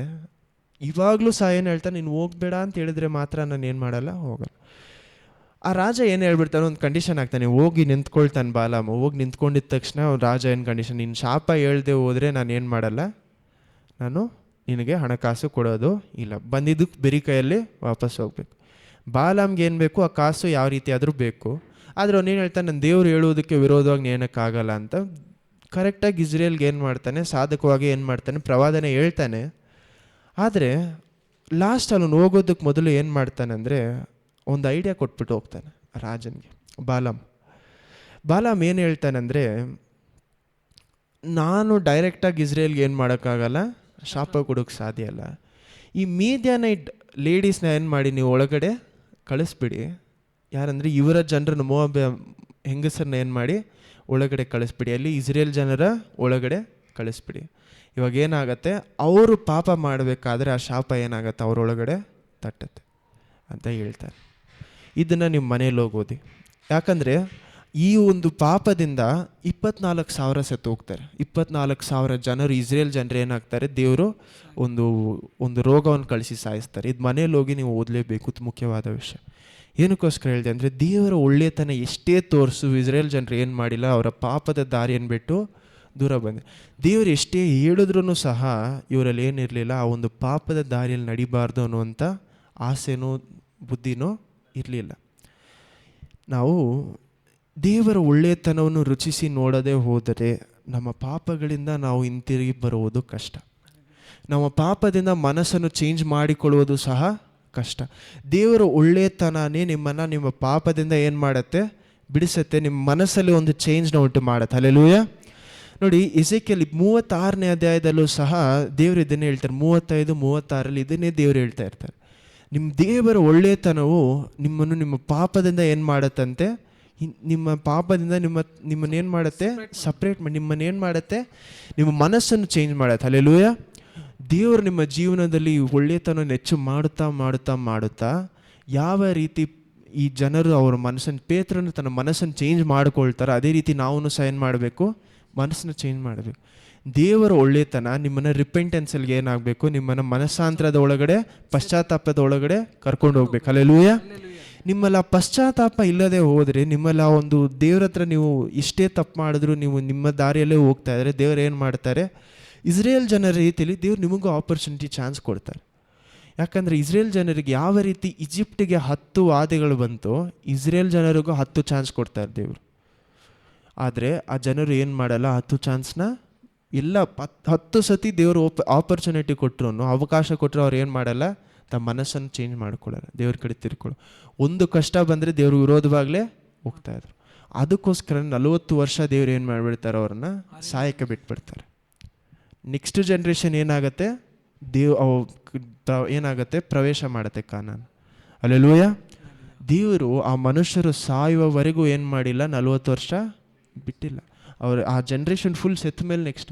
ಅದಕ್ಕೇ ನಮ್ಮ ಮನಸ್ಸು ಏನು ಮಾಡಬಾರ್ದು ಅಂದರೆ, ಕಲ್ಲು ಮಾಡ್ಕೊಂಡು ದೇವರ ಒಳ್ಳೆಯತನವನ್ನು ನಾವು ನೋಡುತ್ತಾ, if you stop seeing the goodness of God, ದೇವರ ಒಳ್ಳೆಯತನವನ್ನು ನೀವು ರುಚಿಸುವುದನ್ನು ಬಿಟ್ಬಿಟ್ರೆ, ಅಥವಾ ನೀವು, ಯಾಕಂದರೆ ಎಷ್ಟೋ ಸತಿ ಏನು ಮಾಡ್ತಾರೆ, ಕ್ರಿಸ್ತನಲ್ಲಿ ಬೆಳೀತಾ ಬೆಳೀತಾ ಬೆಳೀತಾ ತುಂಬ ಹೆಚ್ಚಾಗಿ ಏನು ಮಾಡ್ತಾರೆ, ಮಂದವಾಗಿ ಕೂತ್ಕೊಂತಾರೆ ಎಷ್ಟೋ ಜನ. ನಾವು ಇದನ್ನೇ ಏನು ಹೇಳ್ತಾರೆ ಅಂದರೆ, ಆಬ್ರಾಮ್ನ ನೋಡಿ, ಮೋಸೆಯನ್ನು ನೋಡಿ ಸಹ ಎಷ್ಟೋ ಸತಿ ದೇವರು ಏನು ಹೇಳ್ತಾರೆ ಅಂದರೆ, ಎಷ್ಟು ವಯಸ್ಸಾಗಿರುತ್ತೆ ಆಬ್ರಾಮ್ಗೆ, 100 ವರ್ಷ ಅಷ್ಟು ಆಗಿರಬೇಕಾದ್ರೂ ಸಹ ದೇವ್ರು ಏನು ಹೇಳ್ತಾರೆ ಅಂದರೆ, ನನ್ನ ಮುಂದೆ ನಿನ್ನ ನಡತೆಯನ್ನು ಸರಿಯಾಗಿರಬೇಕು ಅಂತಾರೆ. ಹಲ್ಲೆಲೂಯಾ. ಎಷ್ಟು ವರ್ಷ ದೇವರ ಜೊತೆ ಆಬ್ರಾಮ್ ಇದ್ದಿರ್ಬೋದು, ಅಷ್ಟು ವರ್ಷ ಇದ್ರೂ ಸಹ ನೋಡಿ, ಅಷ್ಟು ವರ್ಷಗಳು ದೇವ್ರ ಜೊತೆ ಬೆಳೆದಿರ್ತಾರೆ. ನೋಡಿ, ನಾವು ಇವತ್ತು ಕ್ರಿಸ್ತನಲ್ಲಿ ಅಷ್ಟು ವರ್ಷ ಬೆಳೆದಿದ್ರೆ ನಾವೇನಾಗಿರಬೇಕು, ದೇವರ ಒಳ್ಳೆತನ ನೋಡಿ, ದೇವರ ಒಳ್ಳೆತನ ನೀವು ನೋಡೋದು ಸ್ಟಾಪ್ ಮಾಡಿಬಿಟ್ರೆ, ದೇವರ ನಿಮ್ಮ ಜೀವನದಲ್ಲಿ ಮಿರಾಕಲ್ಸ್, ಅತಿಶಯಗಳನ್ನು ಮಾಡೋದನ್ನು ಸ್ಟಾಪ್ ಮಾಡಿಬಿಟ್ರೆ, ಅಥವಾ ನಿಮ್ಮ ಜೀವನದಲ್ಲಿ ದೇವ್ರಿಗಾದ ನೀಡ್ ನಿಮ್ಮಲ್ಲಿ ಇಲ್ಲದೆ ಹೋಗ್ಬಿಟ್ರೆ, ನೀವು ಏನು ಮಾಡಲ್ಲ, ಪಶ್ಚಾತ್ತಾಪದ ಒಂದು ಸ್ಟೇಟಲ್ಲಿ ನಾವು ಇರೋದೇ ಇಲ್ಲ. ಎಷ್ಟೋ ಜನ ನಮ್ಮಲ್ಲಿ ಏನಿರಲ್ಲ, ಮನಸ್ಸಾಂತರ ಪಡಬೇಕು ಅಂತಾನೆ ಇರಲ್ಲ. ದೇವ್ರು ಒಳ್ಳೆತನ ಎಷ್ಟೋ ಜನ ನೋಡೋದು ಬಿಟ್ಟು ಮಂದವಾಗಿ ಕೂತ್ಕೊಂಡ್ಬಿಡ್ತಾರೆ. ಕ್ರಿಸ್ತನಲ್ಲಿ ಇರ್ತಾರೆ, ರಕ್ಷಣೆ ಹೊಂದ್ಕೊಂಡಿರ್ತಾರೆ, ಆದರೆ ಏನಿರಲ್ಲ, ಒಂದು ಮನಸ್ಸಾಂತರ ಅಲ್ಲ, ದೇವ್ರ ಜೊತೆ ಒಂದು ಒಡನಾಟ ಇರ, ಮಂದವಾಗಿರ್ತಾರೆ. ಯಾಕಂದರೆ ನಾನು ಇಷ್ಟು ವರ್ಷ ದೇವರಲ್ಲಿ ಇದ್ಬಿಟ್ಟೆ, ನಾನು ಇಷ್ಟು ವರ್ಷ ದೇವ್ರಿಗೋಸ್ಕರ ಅವಾಗ ಇದು ಮಾಡಿದೆ ಅಂತ ದೇವರ ಹತ್ರ ಆ ಕಾಲದಲ್ಲಿ ಅವ್ರು ಏನು ಮಾಡಬೇಕು ಅದನ್ನು ಮಾಡಲ್ಲ. ಯಾವ ರೀತಿ ಅಂದರೆ, ಕೆಲವು ಜನರು ಕೆಲಸಕ್ಕೆ ಹೋಗ್ತಾ ಇರ್ತಾರೆ, ಏನಾಗಿರ್ತಾರೆ, ಒಂದು 50 ವರ್ಷ 55 ವರ್ಷವರೆಗೂ ಕೆಲಸಕ್ಕೆ ಹೋಗ್ತಾರೆ. ಅದಾಗಿದ ತಕ್ಷಣ ಏನು ಮಾಡ್ತಾರೆ, ರಿಟೈರ್ಮೆಂಟ್ ಆಗಿದ ತಕ್ಷಣ ಏನಾಗ್ಬಿಡ್ತಾರೆ, ಯಾವ ದೇವ್ರ ಸೇವೆ ಮಾಡೋದು ಏನೂ ಮಾಡಲ್ಲ, ಸುಮ್ಮನೆ ಕೂತ್ಕೊಂಡ್ಬಿಡ್ತಾರೆ. ಅಷ್ಟೇ, ಮುಗೀತು, ನಾನು 60 ವರ್ಷ ಕೆಲಸ ಮಾಡಿದೆ, ನನ್ನ ಕೆಲಸ. ದೇವ್ರ ವಾಕ್ಯದ ಪ್ರಕಾರ ಆದಾಮನಾಗಿರಿ ಯಾರೇ ಇಲ್ಲಿ, ದೇವ್ರು ನಮಗೆ ಕೊಟ್ಟಿರುವಂಥ ಕೆಲಸ ಅಂದರೆ ನಾವು ಸಾಯುವವರೆಗೂ ದೇವ್ರಿಗೋಸ್ಕರ ಅಥವಾ ಏನಾದರೂ ಒಂದು ಕೆಲಸ ಮಾಡ್ತಾನೆ ಇರಬೇಕು. ಅದು ತಪ್ಪಲ್ಲ. ನಮ್ಮನ್ನು ದೇವ್ರು ಏನು ಮಾಡ್ತಾ ಇದ್ದಾರೆ, ನಮ್ಮನ್ನು ಸರಿಪಡಿಸಿ ನಮ್ಮನ್ನು ಬೆಳೆಸೋದು ಯಾವಾಗ, ನಾವು ಕೆಲಸ ಮಾಡ್ತಾ ಇರಬೇಕಾದ್ರೆ, ನಾವು ಆ್ಯಕ್ಟಿವ್ ಆಗಿರಬೇಕಾದ್ರೆ. ಅಲ್ಲೆಲೂಯ. ದೇವ್ರು ನಮ್ಮ ಹತ್ರ ಏನು ಎದುರು ನೋಡಲ್ಲ ಅಂದರೆ ಲೇಜಿಯಾದ ಒಂದು ಏನು ಮಾಡ್ತಾರೆ ಕ್ರಿಶ್ಚಿಯನ್ನ ದೇವರು, ಸುಮ್ಮನೆ ಇರುವಂಥ ಸೋಮಾರಿಯಾದ ಒಂದು ಕ್ರಿಶ್ಚಿಯನ್ನ ದೇವ್ರು ಏನು ಮಾಡಲ್ಲ, ಯೂಸ್ ಮಾಡೋಕ್ಕೆ ಸಾಧ್ಯ ಇಲ್ಲ. ನಿನ್ನ ಕ್ರಿಯೆನೇ ಮಾಡದೆ ಹೋದರೆ ದೇವ್ರು ಒಳ್ಳೆತನ ಎಲ್ಲಿಂದ ನೋಡೋಕ್ಕೆ ಸಾಧ್ಯ? ಅಲ್ಲೆಲೂಯ. ದೇವರ ಒಳ್ಳೆತನ ನಿಮ್ಮ ಜೀವನದಲ್ಲಿ ಹೊಸದಾಗದೆ ಹೋದರೆ ನಿಮ್ಮ ಹತ್ರ ಇರುವಂಥದ್ದೆಲ್ಲ ಏನಾಗುತ್ತೆ, ಎಂಟಿ. ನೋಡಿ, ಫಾರ್ ಎಕ್ಸಾಂಪಲ್, ಎಷ್ಟೋ ಜನರಿಗೆ ಕಾಸಿನ ವಿಷಯದಲ್ಲಿ ಏನಿರೋದ್ರಿಂದ ಆಶೀರ್ವಾದ ಇರಲ್ಲ. ಯಾಕೆ ಅವರೆಲ್ಲ ಕಾಸಿನ ವಿಷಯದಲ್ಲಿ ಆಶೀರ್ವಾದ ಇರಲ್ಲ ಅಂದರೆ, ಯಾಕಂದರೆ ದೇವರು ಒಳ್ಳೆತನ ಅವ್ರ ಜೀವನದಲ್ಲಿ ಏನಾಗಲ್ಲ, ಹೊಸದಾಗ್ತಾ ಇರಲ್ಲ. ದೇವ್ರಿಗೋಸ್ಕರ ದೇವರು ಹೇಳಿರುವಂಥ ದಾರಿಯಲ್ಲಿ ಅವ್ರು ಆ್ಯಕ್ಟಿವ್ ಆಗಿ ಏನಿರಲ್ಲ, ಇರೋದಿಲ್ಲ. ಸೊ ಕಾಸಿನ ವಿಷಯದಲ್ಲಿ ಯಾಕಂದರೆ ದೇವ್ರ ಒಳ್ಳೆತನ ಎಲ್ಲದಲ್ಲೂ ಏನಾಗಬೇಕು, ಹೊಸದಾಗ್ತಾ ಇರಬೇಕು. ಅಲ್ಲೆಲೂಯ. ಅಭಿಷೇಕ ಅನ್ನೋದು ಒಂದೇ ಜಾಗದಲ್ಲಿ ಕೂತ್ಕೊಂಡಿದ್ರೆ ಸ್ಟಾಗ್ನೆಂಟ್ ವಾಟರ್ ಥರ. ಸ್ಟಾಗ್ನೆಂಟ್ ವಾಟರ್ ಅಂದರೆ ಒಂದೇ ಜಾಗದಲ್ಲಿ ಇರುವಂಥ ನೀರು ಒಂದೇ ಜಾಗದಲ್ಲಿದ್ದರೆ ಏನಾಗುತ್ತೆ, ಕೊಳೆ ಆಗುತ್ತೆ. ನೋಡಿ, ನಾವು ನೀರು ಒಂದು ಅರಣ್ಯದಲ್ಲಿ ಹೋಗಿ ನೀರು ಕುಡಿಯಬೇಕಾದ್ರೆ ಎಲ್ಲಿ ಯಾವ ನೀರು ಕುಡಿತಾರೆ, ಹರಿತಾ ಇರುವಂಥ. ಯಾಕೆ ಹರಿತಾ ಇರುವಂಥ ನೀರು ಕುಡಿತೀವಿ? ಹೊಸ ನೀರು ಏನಾಗುತ್ತೆ, ಕ್ಲೀನಾಗಿರುವಂಥ ನೀರು ಬರ್ತಾನೆ ಇರತ್ತೆ ಅಂತ ನಾವು ಅರಿಯುವಂತಾನೆ. ಅಭಿಷೇಕ ಮಾತ್ರ ಯಾಕೆ ಒಂದೇ ಜಾಗದಲ್ಲಿ ಒಂದೇ ಸ್ಥಳದಲ್ಲಿರಬೇಕು, ಒಂದು ಬೆಳೀತಾ ಇರಬೇಕು. ಅಲ್ಲೆಲೂಯ. ಅಭಿಷೇಕ ಅನ್ನೋದು ಸಹ ಏನಾಗಬೇಕು, ಫ್ಲೋ ಆಗಬೇಕು ಅಂತಾರೆ. ಅಂದರೆ ಒಂದು ಜಾಗದಲ್ಲಿ ಏನಾಗಬಾರ್ದು, ನಿಂತ್ಕೊಬಾರ್ದು. ದೇವ್ರು ಇವತ್ತು ಒಂದು ವಿಷಯ ಹೇಳಿದ್ದಾರೆ ಅಂದರೆ 1 ವರ್ಷ ಆದಮೇಲೆ ನೆಕ್ಸ್ಟ್ ಏನು ಮಾಡಬೇಕು ಅಂತ ಹೇಳ್ತಾರೆ. ಇನ್ನೂ ಒಂದು ಹೊಸ ವಿಷಯ ಹೇಳ್ತಾರೆ. ನೆಕ್ಸ್ಟ್ ತಿಂಗಳು ಏನು ಮಾಡಬೇಕು ಅಂತ ಹೇಳ್ತಾರೆ. ನಾನು ಮಾಡಿದ್ದನ್ನೇ ತಿರುಗಿ ಮಾಡ್ತಾ ಇದ್ದೀನಿ, ನಾನು ದೇವರ ಅಭಿಷೇಕದಲ್ಲಿ ನಡೀತಾ ಇಲ್ಲ. ನೀವೂ ಸಹ ನಿಮ್ಮ ಕೆಲಸದಲ್ಲಿ ಒಂದೇ ಜಾಗದಲ್ಲಿದ್ದೀನಿ, ನಾನು ಏನು ಮೂವ್ ಮಾಡ್ತಾ ಇಲ್ಲ, ಇರೋದಲ್ಲೇ ಮಾಡ್ತಾ ಇದ್ದೀನಿ ಅಂದರೆ ನೀವು ಅಭಿಷೇಕದಲ್ಲಿ ಏನನ್ನೂ ಮಾಡ್ತಾ ಇಲ್ಲ ಅಂತ ಅರ್ಥ. ದೇವರ ಒಳ್ಳೆತನ ರುಚಿಸಿ ನೋಡೋದಕ್ಕೆ ಆಸೆ ಪಡ್ತಾ ಇಲ್ಲ. ನೋಡಿ, ತಟ್ಟೆಯಲ್ಲಿ ನಿಮ್ಗೆ ಊಟ ಇಡ್ಬೋದು, ನೀವೆತ್ತು ತಿಂದಿಲ್ಲ ಅಂದರೆ ಏನು ಮಾಡೋಕ್ಕಾಗಲ್ಲ, ಅದನ್ನು ರುಚಿಸೋದಕ್ಕೆ ಸಾಧ್ಯ. ದೇವರ ಅಭಿಷೇಕ ಇರ್ಬೋದು, ಅದನ್ನು ಉಪಯೋಗ ಮಾಡದೆ ಹೋದರೆ ನೀವು ಏನು ಮಾಡೋಕ್ಕಾಗಲ್ಲ, ಹೊಸ ಅಭಿಷೇಕವನ್ನು ಪಡ್ಕೊಳ್ಳೋಕ್ಕೆ ಸಾಧ್ಯ ಇಲ್ಲ. ಟ್ಯಾಂಕಲ್ಲಿ ಇರುವಂಥ ನೀರು ಉಪಯೋಗ ಮಾಡದೆ ಹೋದರೆ ನಾವೇನು ಮಾಡೋಕ್ಕಾಗಲ್ಲ, ಹೊಸ ನೀರನ್ನು ತುಂಬಿಸೋಕ್ಕೆ ಸಾಧ್ಯ ಇಲ್ಲ. ಸಿಂಪಲ್ಲಾಗಿ ನಾವು ಅರ್ಥ ಮಾಡ್ಕೊಬೇಕು. ನಾವೇನು ಅಭಿಷೇಕ ನನ್ನಲ್ಲಿ ಹೆಚ್ಚಾಗಬೇಕಂದ್ರೆ ಇರುವಂಥ ಅಭಿಷೇಕದಲ್ಲಿ ನಾನೇನು ಮಾಡಬೇಕು, ಮೊದಲು ಅದನ್ನು ಉಪಯೋಗ ಮಾಡಬೇಕು. ಅಲ್ಲೆಲೂಯ. ನಿಮ್ಮ ಜೀವನದಲ್ಲಿ ದೇವರು ನಿಮ್ಮನ್ನು ಈ ಜಾಗದಲ್ಲಿ ಇಟ್ಟಿದ್ದಾರೆ ಅಂದರೆ, ನಿಮಗೊಂದು ಕೆಲಸ ಕೊಟ್ಟಿದ್ದಾರೆ ಅಂತ ಇಟ್ಕೊಳ್ಳಿ. ಅದ್ರಲ್ಲಿ ನಾನೇನು ಮಾಡಬೇಕು, ದೇವರೇ ಇದ್ರಲ್ಲಿ ನಾನು ಯಾವ ರೀತಿ ಹೆಚ್ಚಿಸ್ಬೇಕು, ಹೆಚ್ಚಾಗಿ ಬೆಳಿಬೇಕು. ಯಾಕಂದರೆ ದೇವರು ನಿಮ್ಮ ಕೈಯಲ್ಲಿ ಕೊಟ್ಟಿರುವಂಥ ಚಿಕ್ಕ ಕೆಲಸವಾಗೇ ಇರ್ಬೋದು. ನಾವು ಏನು ಬೇರೆಯವ್ರ ಕಣ್ಣಿಗೆ ಅದೇನೋ ಅದೆಲ್ಲ ಒಂದು ಕೆಲಸನ ಅಂತ ಯೋಚನೆ ಮಾಡಿ ನೋಡ್ಬೋದು. ಆದರೆ ದೇವರು ನಿಮ್ಮನ್ನು ನಂಬಿ ಆ ಕೆಲಸ ನಿಮ್ಮ ಕೈಯಲ್ಲಿ ಕೊಟ್ಟಿರಬೇಕಾದ್ರೆ ನಾವೇನು ಮಾಡಬೇಕು, ಕೆಲಸವನ್ನು ಸಂಪೂರ್ಣ ಹೃದಯದಿಂದ ಮಾಡಬೇಕಾದ್ರೆ ಅದು ಯಾಕಂದರೆ ಆ ಕೆಲಸ ಮಾಡೋದಕ್ಕೂ ನನಗೇನು ಬೇಕು, ದೇವರ ಬಲ. ಅಲ್ಲೆಲೂಯ. ದೇವರ ಅಭಿಷೇಕ ನನ್ನಲ್ಲಿ ಇಲ್ಲದೆ ಹೋದರೆ ಚಿಕ್ಕ ಕೆಲಸನೂ ಸಹ ನಾನು ಮಾಡೋಕ್ಕೆ ಆಗಲ್ಲ. ನೀವು ಮೆಕ್ಯಾನಿಕ್ಗೆ ಅಸಿಸ್ಟೆಂಟ್ ಆಗಿರ್ಬೋದು. ಅಲ್ಲೆಲೂಯ. ನಿಮ್ಮ ಮೆಕ್ಯಾನಿಕ್ ಏನಾಗಿರ್ಬೋದು, ಅಸಿಸ್ಟೆಂಟ್. ಚಿಕ್ಕ ಕೆಲಸವಾಗಿ, ತುಂಬ ಚಿಕ್ಕ ಕೆಲಸ ಇರ್ಬೋದು, ಬರೀ ನಟ್ ಬೋಲ್ಟ್ ಎತ್ತು ಕೊಡುವಂಥ ಕೆಲಸವಾಗಿ ಇರ್ಬೋದು. ಆ ಕೆಲಸಕ್ಕೂ ಸಹ ನಮಗೇನು ಬೇಕು, ಒಂದು ಕ್ರಿಸ್ತನಾಗಿದ್ದರೆ, ನೀವು ಕ್ರಿಸ್ತು ಒಳಗಡೆ ಇದ್ದರೆ ಆ ಕೆಲಸಕ್ಕೂ ಸಹ ಏನು ಬೇಕು ನಿಮಗೆ, ದೇವರ ಕೃಪೆ, ದೇವರ ಅಭಿಷೇಕ. ಅಲ್ಲೆಲೂಯ. ಯಾಕಂದರೆ ಇವತ್ತು ಆ ಕೆಲಸದಲ್ಲಿರೋರು ನೆಕ್ಸ್ಟ್ ಸ್ಟೇಜ್ಗೆ ಏನಾಗಬೇಕು, ಹೋಗಲೇಬೇಕು. ನಾವು ಸೇವೆಯಲ್ಲಿ ನಾವು ಕೆಳಗಡೆ ಇರ್ಬೋದು, ಆ ಸಭೆ ಬೆಳೀದೇ ಹೋದರೆ ಆ ಜಾಗದಲ್ಲಿ ನಾವೇನು ಅರ್ಥ ತೋರಿಸ್ತಾ ಇದ್ದೀವಿ, ಅಭಿಷೇಕ ಏನಾಗಿದೆ ಆ ಜಾಗದಲ್ಲಿ ಸುಮ್ಮನೆ ನಿಂತ್ಕೊಂಡಿದ್ದೆ, ಉಪಯೋಗ ಆಗ್ತಾ ಇಲ್ಲ. ಸಭೆ ಬೆಳಿಬೇಕಂದ್ರೆ, ಸಭೆಯಲ್ಲಿ ಹೆಚ್ಚಾಗಬೇಕು ಜನರು ಅಂದರೆ ನಾವೇನಾಗಬೇಕು, ಅಭಿಷೇಕ ಇರುವುದನ್ನು ಮೊದಲು ಏನು ಮಾಡಬೇಕು, ಯೂಸ್ ಮಾಡಬೇಕು. ದೇವ್ರಿಗೋಸ್ಕರ ಏನಾಗಿ ಇರುವುದಲ್ಲಿ ನೀನು ಪ್ರತಿಫಲ, ನಿಮ್ಮ ಫಲ ಕೊಟ್ಟರೆ ದೇವ್ರು ಏನು ಮಾಡ್ತಾರೆ, ನಿನಗೆ ಹೆಚ್ಚಾಗಿ ಕೊಡ್ತಾರೆ. ಅಲ್ಲೆಲೂಯ. ಇರುವುದನ್ನೇ ನೋಡ್ಕೊಳ್ಳೋಕ್ಕಾಗಿಲ್ಲ ಅಂದರೆ ದೇವ್ರು ಏನು ಮಾಡ್ತಾರಂತೆ, ಕಿತ್ಬಿಟ್ಟು ಬೇರೆಯವ್ರು ಕೊಡ್ತಾರೆ. ಎಲ್ಲದಲ್ಲೂ ಇದನ್ನು ನಿನ್ನ ಅಭಿಷೇಕ ನೀನು ಸುಮ್ಮನೆ ಎತ್ಕೊಂಡಿದ್ರೆ ದೇವ್ರು ಅವರ ಅಭಿಷೇಕವನ್ನು ದೇವ್ರು ಏನು ಮಾಡಲ್ಲ ಅಂದರೆ ಕೆಟ್ಟೋಗೋದಕ್ಕೆ ಬಿಡಲ್ಲ. ಅಲ್ಲೆಲೂಯ. ಒಂದೇ ಜಾಗದಲ್ಲಿ ಅಭಿಷೇಕ ಆದರೆ ಏನಾಗ್ಬಿಡುತ್ತೆ, ಕೆಟ್ಟೋಗುತ್ತೆ. ಯಾವುದೇ ಒಂದು ವಿಷಯ ನಿಮ್ಮ ಅಭಿಷೇಕವನ್ನು ಸಹ ನೀವು ಯೂಸ್ ಮಾಡಿಲ್ಲ ಅಂದರೆ ನೀವು ಚೆನ್ನಾಗಿ ಬೆಳೆಯೋ ರೀತಿಯಲ್ಲಿ ಇರುತ್ತೆ, ಆಶೀರ್ವಾದ ಬರೋ ರೀತಿಯಲ್ಲಿ ಸಡನ್ನಾಗಿ ಏನಾಗ್ಬಿಡುತ್ತೆ, ಆಶೀರ್ವಾದ ಬರಲ್ಲ. ನಿಮ್ಮ ನೀಡ್ಸ್ನ ದೇವ್ರು ಪೂರೈಸ್ತಾರೆ. ಏನಂತ, ಓಕೆ ನನಗೆ ಊಟ ಇದೆ, ಬಟ್ಟೆ ಇದೆ, ಓಕೆ. ಆದರೆ ಅದನ್ನು ಮೀರಿ ನಾವು ಏನು ಮಾಡೋಕ್ಕಾಗಲ್ಲ. Living from pay check to pay check ಅಂತಾರೆ. ಅದಕ್ಕೆ ಅರ್ಥ ಏನಂದರೆ ಸ್ಯಾಲರಿ ಬರುತ್ತೆ, ಸ್ಯಾಲರಿ ಹೋಗುತ್ತೆ, ಅದಾದಮೇಲೆ ಏನಾಗೋಕ್ಕಾಗಲ್ಲ, ನೀನು ಬೆಳೆಯೋಕ್ಕೆ ಆಗಲ್ಲ. ಯಾಕೆ ಅದಕ್ಕೆ ಅರ್ಥ ಏನಂದರೆ ನಾನು ಅಭಿಷೇಕ ಏನಾಗಿದೆ, ಸ್ಟ್ಯಾಗ್ನೆಂಟ್, ಒಂದೇ ಜಾಗದಲ್ಲಿ ಹೆಚ್ಚಾಗ್ತಾ ಇಲ್ಲ. ಅಲ್ಲೆಲೂಯ. ನೀವು ದೇವರ ಒಳ್ಳೆತನ ರುಚಿಸ್ಬೇಕಂದ್ರೆ ಅದಕ್ಕೂ ಸಹ ನಿಮ್ಮಲ್ಲಿರುವಂಥ ಅಭಿಷೇಕ ಏನಾಗ್ತಾ ಇರಬೇಕು, ಹೆಚ್ಚಾಗ್ತಾ ಇರಬೇಕು. ಅಲ್ಲೆಲೂಯ. ಯಾಕಂದರೆ ದೇವರು ನಿಮ್ಮ ಜೀವನದಲ್ಲಿ ಹೆಚ್ಚು ಮಾಡುವಾಗಲೇ, ನಿಮ್ಮ ಕೆಲಸಗಳಲ್ಲಿ ಹೆಚ್ಚು ಮಾಡುವಾಗಲೇ ದೇವರು ಒಳ್ಳೆತನ ಏನು ಮಾಡೋಕ್ಕಾಗತ್ತೆ, ರುಚಿಸೋದಕ್ಕೆ ಸಾಧ್ಯ. ಅಲ್ಲೆಲೂಯ. ನೀವು ಎಲ್ಲ ವಿಷಯಗಳು ನೋಡ್ಬೋದು. ನೋಡಿ, ನಿಮ್ಮ ರಕ್ಷಣೆಯಲ್ಲಿ ನೀವು ಸಂತೋಷವಾಗಿರೋ, ನಾನು ಸಂತೋಷವಾಗಿರಲೇಬೇಕು. ರಕ್ಷಣೆ ಅನ್ನೋ ದೊಡ್ಡ ಒಂದು ಗಿಫ್ಟ್ ನಿಮಗೆ ಕೊಟ್ಟಿರುವುದು. ಅಲ್ಲೆಲೂಯ. ನಿಮ್ಮ ರಕ್ಷಣೆಯನ್ನು ಮೀರಿ ನೋಡಿ, ಆಬ್ರಾಮ್ನ ಜೀವನದಲ್ಲಿ, ಮೋಸೆಯ ಜೀವನದಲ್ಲಿ ಮಾಡಿದ್ದು ಮೋಸೆಯ ಜೀವನದಲ್ಲಿ ಮಾತ್ರ ಇರುತ್ತೆ. ನಾವು ಅದನ್ನು ನೋಡಿ ವಿಶ್ವಾಸ ನಮ್ಮಲ್ಲಿ ಹೆಚ್ಚಾಗ್ಬೋದು, ದೇವರು ಅವ್ರಿಗೆ ಮಾಡಿದ್ದು ನನಗೂ ಸಹ ಮಾಡ್ತಾರೆ ಅಂತ. ಆದರೆ ನಿಮ್ಮ ಜೀವನದಲ್ಲಿ ದೇವರು ಅದನ್ನು ಮಾಡದೇ ಹೋದರೆ, ಅಥವಾ ನಿಮ್ಮ ಜೀವನದಲ್ಲಿ ಅತಿಶಯಗಳು ನೀವು ನೋಡದೇ ಹೋದರೆ, ನೀವೇನಾಗ್ಬಿಡ್ತೀರ, ಬರೀ ಥಿಯೋರಿಟಿಕಲ್ ಕ್ರಿಶ್ಚಿಯನ್ ಅಂದರೆ ಅದಕ್ಕೆ ಅರ್ಥ ಏನಂದರೆ ಪ್ರಾಕ್ಟಿಕಲಾಗಿ ಏನೂ ಇಲ್ಲ, ಬರೀ ಓದಿದ್ದೀನಿ, ನನಗೆ ಗೊತ್ತು, ದೇವ್ರ ವಾಕ್ಯ ಗೊತ್ತು, ಆದರೆ ನಾನು ಅದನ್ನು ಏನು ಮಾಡಿಲ್ಲ, ಉಪಯೋಗ ಮಾಡಿಲ್ಲ. ಉಪಯೋಗ ಮಾಡದೇ ಇರುವಂಥ ವಾಕ್ಯನ ನಿಮಗೇನಾಯ್ತು, ಅದು ಯೂಸ್ಲೆಸ್, ವ್ಯರ್ಥ. ಉಪಯೋಗ ಅಂದರೆ ನಿಮ್ಮ ಜೀವನದಲ್ಲಿ ನಿಮ್ಮ ಕ್ಯಾರೆಕ್ಟರ್ ಬೆಳಿಬೇಕು, ನೀವು ಬೆಳಿಬೇಕು, ನಿಮ್ಮ ಕುಟುಂಬ ಏನಾಗಬೇಕು, ಬೆಳಿಬೇಕು, ದೇವರಿಗೋಸ್ಕರ ನೀವೇನಾಗಬೇಕು, ಆಶೀರ್ವಾದವಾಗಿ ಮಾರ್ಪಡಬೇಕು. ಅಲ್ಲೆಲೂಯ. ನೀವು ಆಶೀರ್ವಾದವಾಗಿದ್ದರೆ ಬೇರೆಯವ್ರಿಗೆ ಏನಾಗ್ತೀರಾ, ಸಾಕ್ಷಿಯಾಗಿ ಮಾರ್ತೀವಿ. ಅಲ್ಲೆಲೂಯ. ನೀವು ಬೇರೆಯವ್ರಿಗೆ ಆಶೀರ್ವಾದವಾಗಿರ್ತೀರ. ಅಲ್ಲೆಲೂಯ. ನೀವು ಚೆನ್ನಾಗಿದ್ರೇ ಅಥವಾ ನೀವು ದೇವರಲ್ಲಿ ಬೆಳೆದ್ರೇ, ನೀವು ಆಶೀರ್ವಾದವಾಗಿದ್ರೇ ಬೇರೆಯವ್ರು ನೀವೇನಾಗ್ತೀರಾ, ನೀವು ಭಾರವಾಗಿರಲ್ಲ, ಬೇರೆಯವ್ರಿಗೆ ಏನು ಮಾಡ್ತೀರಾ, ಆಶೀರ್ವಾದ ಆಗಿರ್ತೀರ. ಆಬ್ರಾಮನಿಗೆ ಅಷ್ಟು ವಯಸ್ಸಾದ್ರೂ, ಮತ್ತು ಮೋಸೆಗೆ ಅಷ್ಟು ವಯಸ್ಸಾದ್ರೂ ಬೇರೆಯವ್ರಿಗೆ ಅವ್ರು ಭಾರವಾಗಿಲ್ಲ, ಆಶೀರ್ವಾದವಾಗಿದ್ರು. ಈಸಾಕನ ಚಿಕ್ಕ ಹುಡುಗನಾಗಿದ್ರು ಏನು ಮಾಡಿದ್ರು, ಅಥವಾ ಯಾಕೋಬನ ಚಿಕ್ಕ ಹುಡುಗನಾಗಿದ್ರು ಅವ್ರು ಏನು ಮಾಡ್ತಾರೆ, ಅವರೆಲ್ಲರನ್ನ ಇಟ್ಕೊಂಡು ದೇವ್ರು ಏನು ಮಾಡ್ತಾರೆ, ಆಶೀರ್ವಾದವಾಗಿ ಮಾರ್ಪಡಿಸ್ತಾರೆ. ಅವರು ಸಾಯೋವರೆಗೂ ಬೇರೆಯವ್ರಿಗೆ ಏನಾಗಿದ್ರು, ಸಂಪೂರ್ಣವಾಗಿ ಆಶೀರ್ವಾದವಾಗಿದ್ದರು. ನೋಡಿ, ಯಾಕೋಬ ತೀರ್ಕೊಬೇಕಾದ್ರೆ 40 ದಿವಸ ಅಥವಾ ಏನು ಮಾಡ್ತಾರೆ, ಅವರು ದುಃಖವನ್ನು ಅನುಸರಿಸ್ತಾರೆ. ಎಷ್ಟು 3 ತಿಂಗಳು ಮೇಲೆ ದುಃಖ ಅನುಸರಿಸಿರ್ತಾರೆ ಅವರು. ಯಾಕಂದರೆ ಯಾಕೋಬು ಬೇರೆಯವ್ರ ಹೆಲ್ಪ್, ಅದನ್ನು ನಾನು ಮಾತಾಡ್ತಾ ಇಲ್ಲ, ಯಾಕೋಬ್ ತುಂಬ ವಯಸ್ಸಾಗಿತ್ತು ಅವ್ರಿಗೆ. ಅವಾಗಲೂ ಸಹ ಆ ಜನರು ಏನು ಮಾಡಿದ್ರು, ಅವ್ರು ಮಾಡಿರೋ ಒಳ್ಳೆಯತನ, ಯಾಕಂದರೆ ಆ ಸಂಪೂರ್ಣ ಕುಟುಂಬಕ್ಕೆ ಯಾಕೋಬ್ ಏನಾಗಿದ್ರೆ ಅಂದರೆ ಒಂದು ಅಡೆಯಾಳವಾಗಿ ಮಾರ್ಪಟ್ಟಿದ್ರು. ಇಸ್ರೇಲ್ ಜನರಿಗೆ ಸಂಪೂರ್ಣವಾದ ಒಂದು ಅಡೆಯಾಳ ಯಾರು, ಗುರುತು ಯಾರು, ಯಾಕೋಬನು. ಆ ಕಾಲದಲ್ಲಿ ಯಾಕೋಬನು ಗುರುತಾಗಿದ್ರು, ಒಂದು ಸಿಂಬಲ್. ಯಾಕೋಬ್ ಇಲ್ಲ ಅಂದರೆ ಇಸ್ರೇಲ್ ಜನರಿಗೆ ಒಂದು ಗುರುತಿಲ್ದಂಗೆ ಆಗ್ಬಿಟ್ಟಿತ್ತು. ಅದಕ್ಕೋಸ್ಕರನೇ ಅವ್ರು ಏನು ಮಾಡಿದ್ರು, ಅಷ್ಟು ದಿವಸ ಅಳ್ತಾರೆ, ದುಃಖಪಟ್ಟು. ಅಲ್ಲೆಲೂಯ. ಇದೆಲ್ಲ ಏನಕ್ಕೆ ಕೇಳ್ತಾ ಇದ್ದೀನಿ ಅಂದರೆ, ನಾವು ಅಭಿಷೇಕದಲ್ಲಿ ಹೆಚ್ಚಾಗಬೇಕು. ಅಲ್ಲೆಲೂಯ. ದೇವರ ಒಳ್ಳೆಯತನ ನಾವು ರುಚಿಸಿ ನೋಡದೆ ಹೋದರೆ, ನಾ ಅದನ್ನೇ ಹೇಳ್ತಾರಲ್ಲ, ಇನ್ನೊಂದು ಸತಿ ಓದ್ಬಿಡಿ, ಕೀರ್ತನೆಗಳು 34 8ನೇ ವಾಕ್ಯ.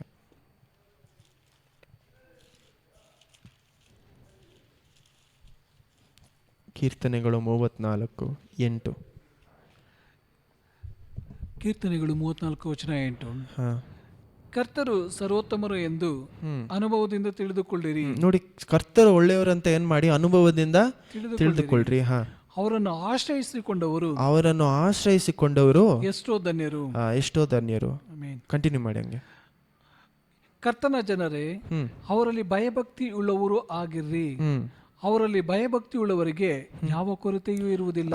ನೋಡಿ, ಅಲ್ಲಿ ಜಾಗದಲ್ಲಿ ಏನ್ ಹೇಳ್ತಾರೆ, ದೇವರಿಗೆ ಭಯಭಕ್ತಿ ಉಳ್ಳವರಾಗಿ ಇರಿ. ದೇವ್ರು ಹೇಳುವುದನ್ನ ಏನ್ ಮಾಡಿ, ಒಬೀಡಿಯಂಟ್ ಆಗಿರಿ. ಅದಕ್ಕೆ ಅರ್ಥ ಏನಂದ್ರೆ, ಒಬೀಡಿಯಂಟ್ಗೆ ಏನರ್ಥ, ಕೀಳ್ಪಡಿದು ದೇವ್ರು ಹೇಳುವುದನ್ನ ಒಬೀಡಿಯನ್ಸ್. ನಾವು ದೇವ್ರು ಏನು ಹೇಳ್ತಾ ಇದ್ದಾರೋ ಅದನ್ನ ಕೇಳಿ ನಡೆಯೋದು. ನೋಡಿ, ಒಳಪಟ್ಟು ನಡೆಯೋದಂದ್ರೆ ನಾವು ತುಂಬ ಕಾಂಪ್ಲಿಕೇಟ್ ಮಾಡ್ತೀವಿ ಎಷ್ಟೋ ಸತಿ. ಏನಂತ, ದೇವರು ಈ ವಾಕ್ಯದಲ್ಲಿ ಇದು ಹೇಳಿದ್ರೆ ಅದು ಮಾಡಿದ್ರೆ ಅದಲ್ಲ. ದೇವ್ರಿಗೆ ಒಳಪಟ್ಟು ನಡೆಯೋದಂದರೆ, ದೇವರು ಇವತ್ತು ಈಗ ಒಂದು ಫಾರ್ ಎಕ್ಸಾಂಪಲ್ ನಿನ್ಗೆ ಈ ಜಾಗದಲ್ಲಿ ಹೋಗಿದ್ದು ಮಾಡು, ಅಥವಾ ನಿಮ್ಮ ಜೀವನದಲ್ಲಿ ಒಂದು ನೀನು ಈ ಕೆಲಸ ಮಾಡು ಅಂತ, ಅಥವಾ ಈ ಸ್ಕೂಲ್ಗೆ ಹೋಗೋದು, ಅಥವಾ ಈ ಕಾಲೇಜ್ಗೆ ಹೋಗೋದು, ಅಥವಾ ಈ ಜಾಗದಲ್ಲೋ ಕೆಲಸ ಮಾಡು ಅಂತ ಹೇಳಬೇಕಾದ್ರೆ ನಾವು ಒಳಪಡ್ತೀವಲ್ಲ, ನಾವು ದೇವ್ರು ಹೇಳೋದನ್ನು ನಾವು ಕೇಳಿ ನಡೀತೀವಲ್ಲ, ಅದೇ ದೇವ್ರು ಕೀಳ್ಪಡೆಯೋದು. ನಿಮ್ಮ ಜೀವನಕ್ಕೆ ದೇವ್ರು ನಿಮಗೆ ಹೇಳುವಂಥ ವಿಷಯ ನೀವು ಕೀಳ್ಪಡೆದು ನಡೆಯುವಾಗ ನೀವು ದೇವ್ರ ಒಳ್ಳೆತನವನ್ನು ಏನು ಮಾಡ್ಬೋದು, ನೋಡ್ಬೋದು. ನೆಕ್ಸ್ಟ್ ಓದಿ ಹಂಗೆ ವಾಕ್ಯ 10. ಪ್ರಾಯದ ಸಿಂಹಗಳಾದರೂ ಹೊಟ್ಟೆಗಿಲ್ಲದೆ ಹಸಿದಾವು, ಕರ್ತರ ಸನ್ನಿಧಿಯಲ್ಲಿ ಬೇಡಿಕೊಳ್ಳುವವನಿಗೆ ಯಾವ ಮೇಲಿಗೆಯೂ ಕಡಿಮೆ ಇಲ್ಲ. ನೋಡಿ, ನಿಮ್ಮ ಜೀವನಕ್ಕೆ ಬೇಕಾಗಿರುವಂಥ ವಿಷಯಗಳಿಗೋಸ್ಕರನೇ ನೀವು ದೇವರಲ್ಲಿ ನಂಬಿಕೆ ಇಡೋಕ್ಕಾಗಿಲ್ಲ ಅಂದರೆ, ದೊಡ್ಡ ದೊಡ್ಡ ವಿಷಯಗಳಿಗೋಸ್ಕರ ದೇವರಲ್ಲಿ ನಂಬಿಕೆ ಇಡೋದಕ್ಕೆ ಸಾಧ್ಯ ಇಲ್ಲ. ನೀವು ನಿಮ್ಮ ಊಟಕ್ಕೋಸ್ಕರನೋ ಬಟ್ಟೆಗೋಸ್ಕರ ಅಂತ ಹೇಳ್ತಾ ಇಲ್ಲ, ನಿಮ್ಮ ಜೀವನದಲ್ಲಿ ಬೇಕಾಗಿರುವಂಥ ಎಲ್ಲಕ್ಕೋಸ್ಕರ ದೇವರಲ್ಲಿ ನಂಬಿಕೆ ಇಡುವಾಗ ದೊಡ್ಡ ದೊಡ್ಡ ವಿಷಯಗಳಿಗೆ ಸುಲಭವಾಗಿ ಏನು ಮಾಡ್ಬೋದು, ನಂಬಿಕೆ ಇಡ್ಬೋದು. ಅಲ್ಲೆಲೂಯ. ಇದನ್ನೇ ಹೇಳ್ತಾರೆ ನೋಡಿ, 12, 13, 15 ಓದಿ ಮುಗಿಸೋಣ. ಮಕ್ಕಳಿರ ಬನ್ನಿರಿ, ನನ್ನ ಮಾತನ್ನು ಕೇಳಿರಿ, ನಾನು ಕರ್ತರ ಭಯವನ್ನು ನಿಮಗೆ ಕಲಿಸುವೆನು. ದೀರ್ಘ ಆಯುಷ್ಯವೂ ಬೇಕೋ, ಬಹು ದಿವಸ ಬದುಕಿ ಸುಖವನ್ನು ಅನುಭವಿಸಬೇಕೋ? ಹಾಗಾದರೆ ಕೆಟ್ಟತನಕ್ಕೆ ಹೋಗದಂತೆ ನಾಲಿಗೆಯನ್ನು ಕಾದುಕೋ. ವಂಚನೆಯ ಮಾತುಗಳಿಗೆ ಬಿಡದೆ ತುಟಿಗಳನ್ನು ಇಟ್ಟಿಕೋ. ಕೆಟ್ಟದನ್ನು ಬಿಟ್ಟು ಒಳ್ಳೆಯದನ್ನೇ ಮಾಡು. ಸಮಾಧಾನವನ್ನು ಆರೈಸಿ ಅದಕ್ಕಾಗಿ ಪ್ರಯತ್ನ ಪಡು. ಆಮೇಲೆ ನೋಡಿ, ಇಲ್ಲೆಲ್ಲ ಏನು ಹೇಳ್ತಾ ಇದ್ದಾರೆ ಅಂದರೆ ನಿಮ್ಮ ಗುಣ ಯಾವ ರೀತಿ ಇರಬೇಕು ಅಂತ ಹೇಳ್ತಾ ಇದ್ದಾರೆ. ಆದರೆ ಎಲ್ಲ ಶುರುವಾಗೋದಲ್ಲಿ ದೇವರು ಒಳ್ಳೆಯತನ ಅರ್ಥ ಮಾಡ್ಕೊಳ್ಳೋದಿಲ್ಲ. ಅಲ್ಲೆಲೂಯ. ನೀವು ದೇವರು ಒಳ್ಳೆಯತನ ಅರ್ಥ ಮಾಡಿಕೊಳ್ತಾ ಕೆಟ್ಟ ದಾರಿಯನ್ನು ಬಿಟ್ಟು ನೀವೇನು ಮಾಡ್ತೀರೋ ಆಟೋಮೆಟಿಕ್ಕಾಗಿ ದೂರ ಹೋಗ್ತೀರ. ಅಲ್ಲೆಲೂಯ. ನಿಮ್ಮ ಬಲದಿಂದ ಆಗದೇ ಇರುವುದು ನಾವು ಯಾವುದರಿಂದ ಮಾಡೋಕ್ಕೆ ಸಾಧ್ಯ? ದೇವರ ಬಲದಿಂದ ಮಾಡೋದಕ್ಕೆ ಸಾಧ್ಯ. ಎಲ್ಲರೂ ಎದುರು ನಿಂತ್ಕೊಳ್ಳೋಣ. ನೋಡಿ, ದೇವರ ಬಲದಲ್ಲಿ ನಾವು ನಡಿಬೇಕಂದ್ರೂ, ದೇವರು ಹೇಳುವುದನ್ನು ಮಾಡಬೇಕಂದ್ರೂ ಸಹ ದೇವರ ಒಳ್ಳೆಯತನವನ್ನು ಮೊದಲು ಅರ್ಥ ಮಾಡ್ಕೊಂಡು, ಫಸ್ಟ್ ಸ್ಟೆಪ್, ಮೊದಲನೇ ಹೆಜ್ಜೆಯಲ್ಲಿ ದೇವರ ಒಳ್ಳೆಯತನವನ್ನು ಅನುಭವಿಸೋದಲ್ಲಿ, ಅಲ್ಲೆಲೂಯ, ಅರ್ಥ ಮಾಡಿಕೊಂಡು ಅನುಭವಿಸ್ಕೊಬೇಕು. ಅಲ್ಲೆಲೂಯ. ನೀವು ಅನುಭವಿಸದೆ ಹೋದರೆ ದೇವರು ಹೇಳುವಂಥ ಆ ಒಂದು ಸಂತೋಷವನ್ನು, ಸಮಾಧಾನವನ್ನು ನಿಮ್ಮ ಜೀವನದಲ್ಲಿ ನೋಡೋದಕ್ಕೆ ಸಾಧ್ಯ ಇಲ್ಲ. ನಿಮ್ಮ ಜೀವನದಲ್ಲಿ ಸಂತೋಷ ಸಮಾಧಾನ ಬೇಕಂದರೆ ಮೊದಲು ನೀವು ಅನುಭವಿಸ್ಬೇಕು ದೇವ್ರ ಒಳ್ಳೆಯತನವನ್ನು. ನಾವು ಕೇಳಬೇಕು ದೇವ್ರ ಹತ್ರ, ದೇವರೇ ನನ್ನ ಜೀವನದಲ್ಲಿ ನಿಮ್ಮ ಒಳ್ಳೆಯತನ ನಾನು ಏನು ಮಾಡಬೇಕು? ಅನುಭವಿಸ್ಬೇಕು. ನಿಮ್ಮ ಕ್ರಿಯೆ ನಾನು ಏನು ಮಾಡಬೇಕು? ಅರ್ಥ ಮಾಡಿಕೊಳ್ಬೇಕು. ಅಲ್ಲೆಲೂಯ. ನೀವು ಬೆಳೀತಾ ಬೆಳೀತಾ ಬೆಳೀತಾ ಅವ್ರ ಒಳ್ಳೆಯತನವೇ ನಿಮಗೆ ಸಾಕ್ಷಿಯಾಗಿ ಮಾರ್ಪಡುತ್ತೆ. ಅಲ್ಲೆಲೂಯ. ನನಗೆ ಈ ಕಷ್ಟದಲ್ಲಿ ದೇವ್ರು ನನಗೆ ಏನು ಮಾಡಿದ್ರು? ಬಿಡುಗಡೆ ಕೊಟ್ಟರು. ಯಾಕಂದರೆ ಈ ಕಷ್ಟದಿಂದ ಬಿಡುಗಡೆ ಕೊಟ್ಟರು, ಈ ಕಷ್ಟದಿಂದನೂ ಸಹ ಬೇರೆ ಕಷ್ಟಗಳಿಂದ ನನಗೆ ಬಿಡುಗಡೆ ಕೊಡ್ತಾರೆ. ಅಲ್ಲೆಲೂಯ. ಅದಕ್ಕೆ ಅವರ ಒಳ್ಳೆಯತನವನ್ನು ಅರ್ಥ ಮಾಡ್ಕೊಬೇಕು. ದೇವ್ರು ನಿಮ್ಮ ಜೀವನದಲ್ಲಿ ಕಷ್ಟಗಳು ಅಲೋವ್ ಮಾಡೋದು ಅವ್ರ ಒಳ್ಳೆಯತನ ನಿಮಗೆ ಅರ್ಥ ಮಾಡಿಕೊಳ್ಳೋದಕ್ಕೆ, ಅವರ ಪ್ರೀತಿ ನಿಮಗೆ ಅರ್ಥ ಆಗಬೇಕು ಅಂತ. ಅಲ್ಲೆಲೂಯ. ನಿಮ್ಮ ಕಷ್ಟಗಳು ನಿಮ್ಮನ್ನು ಏನು ಮಾಡಬಾರ್ದು? ದೇವ್ರ ಹತ್ರದಿಂದ ದೂರಪಡಿಸ್ತಾ ಇದ್ದಾರೆ ಅಂದರೆ ಅವರ ಪ್ರೀತಿ ನಿಮಗಿನ್ನೂ ಅರ್ಥ ಆಗಿಲ್ಲ. ಅವರ ಪ್ರೀತಿ ಅರ್ಥ ಆಗೋದು ಯಾವಾಗ? ಬರೀ ನೀವು ರಕ್ಷಣೆ ಹೊಂದ್ಕೊಂಡ್ರೆ ಮಾತ್ರ ಅಲ್ಲ, ರಕ್ಷಣೆ ಹೊಂದ್ಕೊಬೇಕು, ಮೇನ್ ಆ ಸಂತೋಷ ಇರಬೇಕು ನಿಮ್ಮಲ್ಲಿ. ಆದರೆ ಅದನ್ನು ಮೀರಿ ದೇವರ ಕ್ರಿಯೆಗಳಿಂದ, ಅಲ್ಲೆಲೂಯ, ನಿಮ್ಮ ಜೀವನದಲ್ಲಿ ಅವ್ರು ಮಾಡಿರುವಂಥ ಒಳ್ಳೆಯ ವಿಷಯಗಳಿಂದ, ಅಲ್ಲೆಲೂಯ, ನಾವು ವಿಶ್ವಾಸವಾಗಿರಬೇಕು ದೇವರಿಗೆ. ಯಾಕಂದರೆ ಅವ್ರು ಒಳ್ಳೆತನವನ್ನು ಮಾಡಿದ ತಕ್ಷಣ ಇಸ್ರೇಲ್ ಜನರ ಥರ ನಾವೇನು ಮಾಡಬಾರ್ದು? ಮರ್ತೋಗ್ಬಾರ್ದು. ನಾವು ಫೇತ್ಫುಲ್ ಆಗಿರ್ಬೇಕು ದೇವ್ರಿಗೆ. ಅಲ್ಲೆಲೂಯ. ವಿಶ್ವಾಸವಾಗಿರ್ಬೇಕು. ನನಗೆ ದೇವರೇ ಇಷ್ಟು ಮಾಡಿದಿರಲ್ಲ, ನಿಮಗೆ ಸ್ತೋತ್ರ ಅಂತೇಳಿ ಆ ಒಂದು ಒಳ್ಳೆಯತನ ಜ್ಞಾಪಕದಲ್ಲಿ ಇಟ್ಕೊಬೇಕು. ಅಲ್ಲೆಲೂಯ. ಪ್ರಾರ್ಥಿಸೋಣ. ಯೇಸುವೇ, ನಮಗೆ ಸ್ತೋತ್ರ ಸ್ತೋತ್ರ ಸ್ತೋತ್ರ. ನೀವು ನಮ್ಮ ಕೃಪೆ ಸದಾಕಾಲವಿದೆಯಪ್ಪ. ನಮ್ಮ ಜೀವನದಲ್ಲಿ ನಿಮ್ಮ ಒಳ್ಳೆಯತನವನ್ನು ಹೆಚ್ಚಾಗಿ ಅರ್ಥ ಮಾಡ್ಕೊಳ್ಳೋದಕ್ಕೆ ಸಹಾಯ ಮಾಡಿ. ನೀವು ನಮ್ಮ ಜೊತೆ ಇದು ನಡೆಸ್ಕೊಡಿ, ಪ್ರತಿಯೊಬ್ಬರ ಜೊತೆ ಇದು ನಡೆಸ್ಕೊಡಿ ದೇವರೇ. ಹೌದಪ್ಪ, ನಿಮ್ಮ ಒಳ್ಳೆಯತನವನ್ನು ಹೆಚ್ಚಾಗಿ ಎಲ್ಲರೂ ಅನುಭವಿಸಿ ನಿಮ್ಮಲ್ಲಿ ಬೆಳೆಯೋದಕ್ಕೆ ಸಹಾಯ ಮಾಡಿ. ಹೌದಪ್ಪ, ಎಲ್ಲದರಲ್ಲೂ ನಿಮ್ಮ ಹಸ್ತವಿರಲಿ. ಅವ್ರು ಪ್ರಾರ್ಥನೆ ಮಾಡಿರುವಂಥ ಎಲ್ಲ ವಿಷಯಗಳು ನೀವು ನೋಡಿರ್ತೀರ. ಈ ತಿಂಗಳಲ್ಲಿ ಇದೇ ವಾರದಲ್ಲಿ ನಿಮ್ಮ ಒಳ್ಳೆಯತನವನ್ನು ಎಲ್ಲರೂ ಅನುಭವಿಸೋದಕ್ಕೆ ಸಹಾಯ ಮಾಡಿ.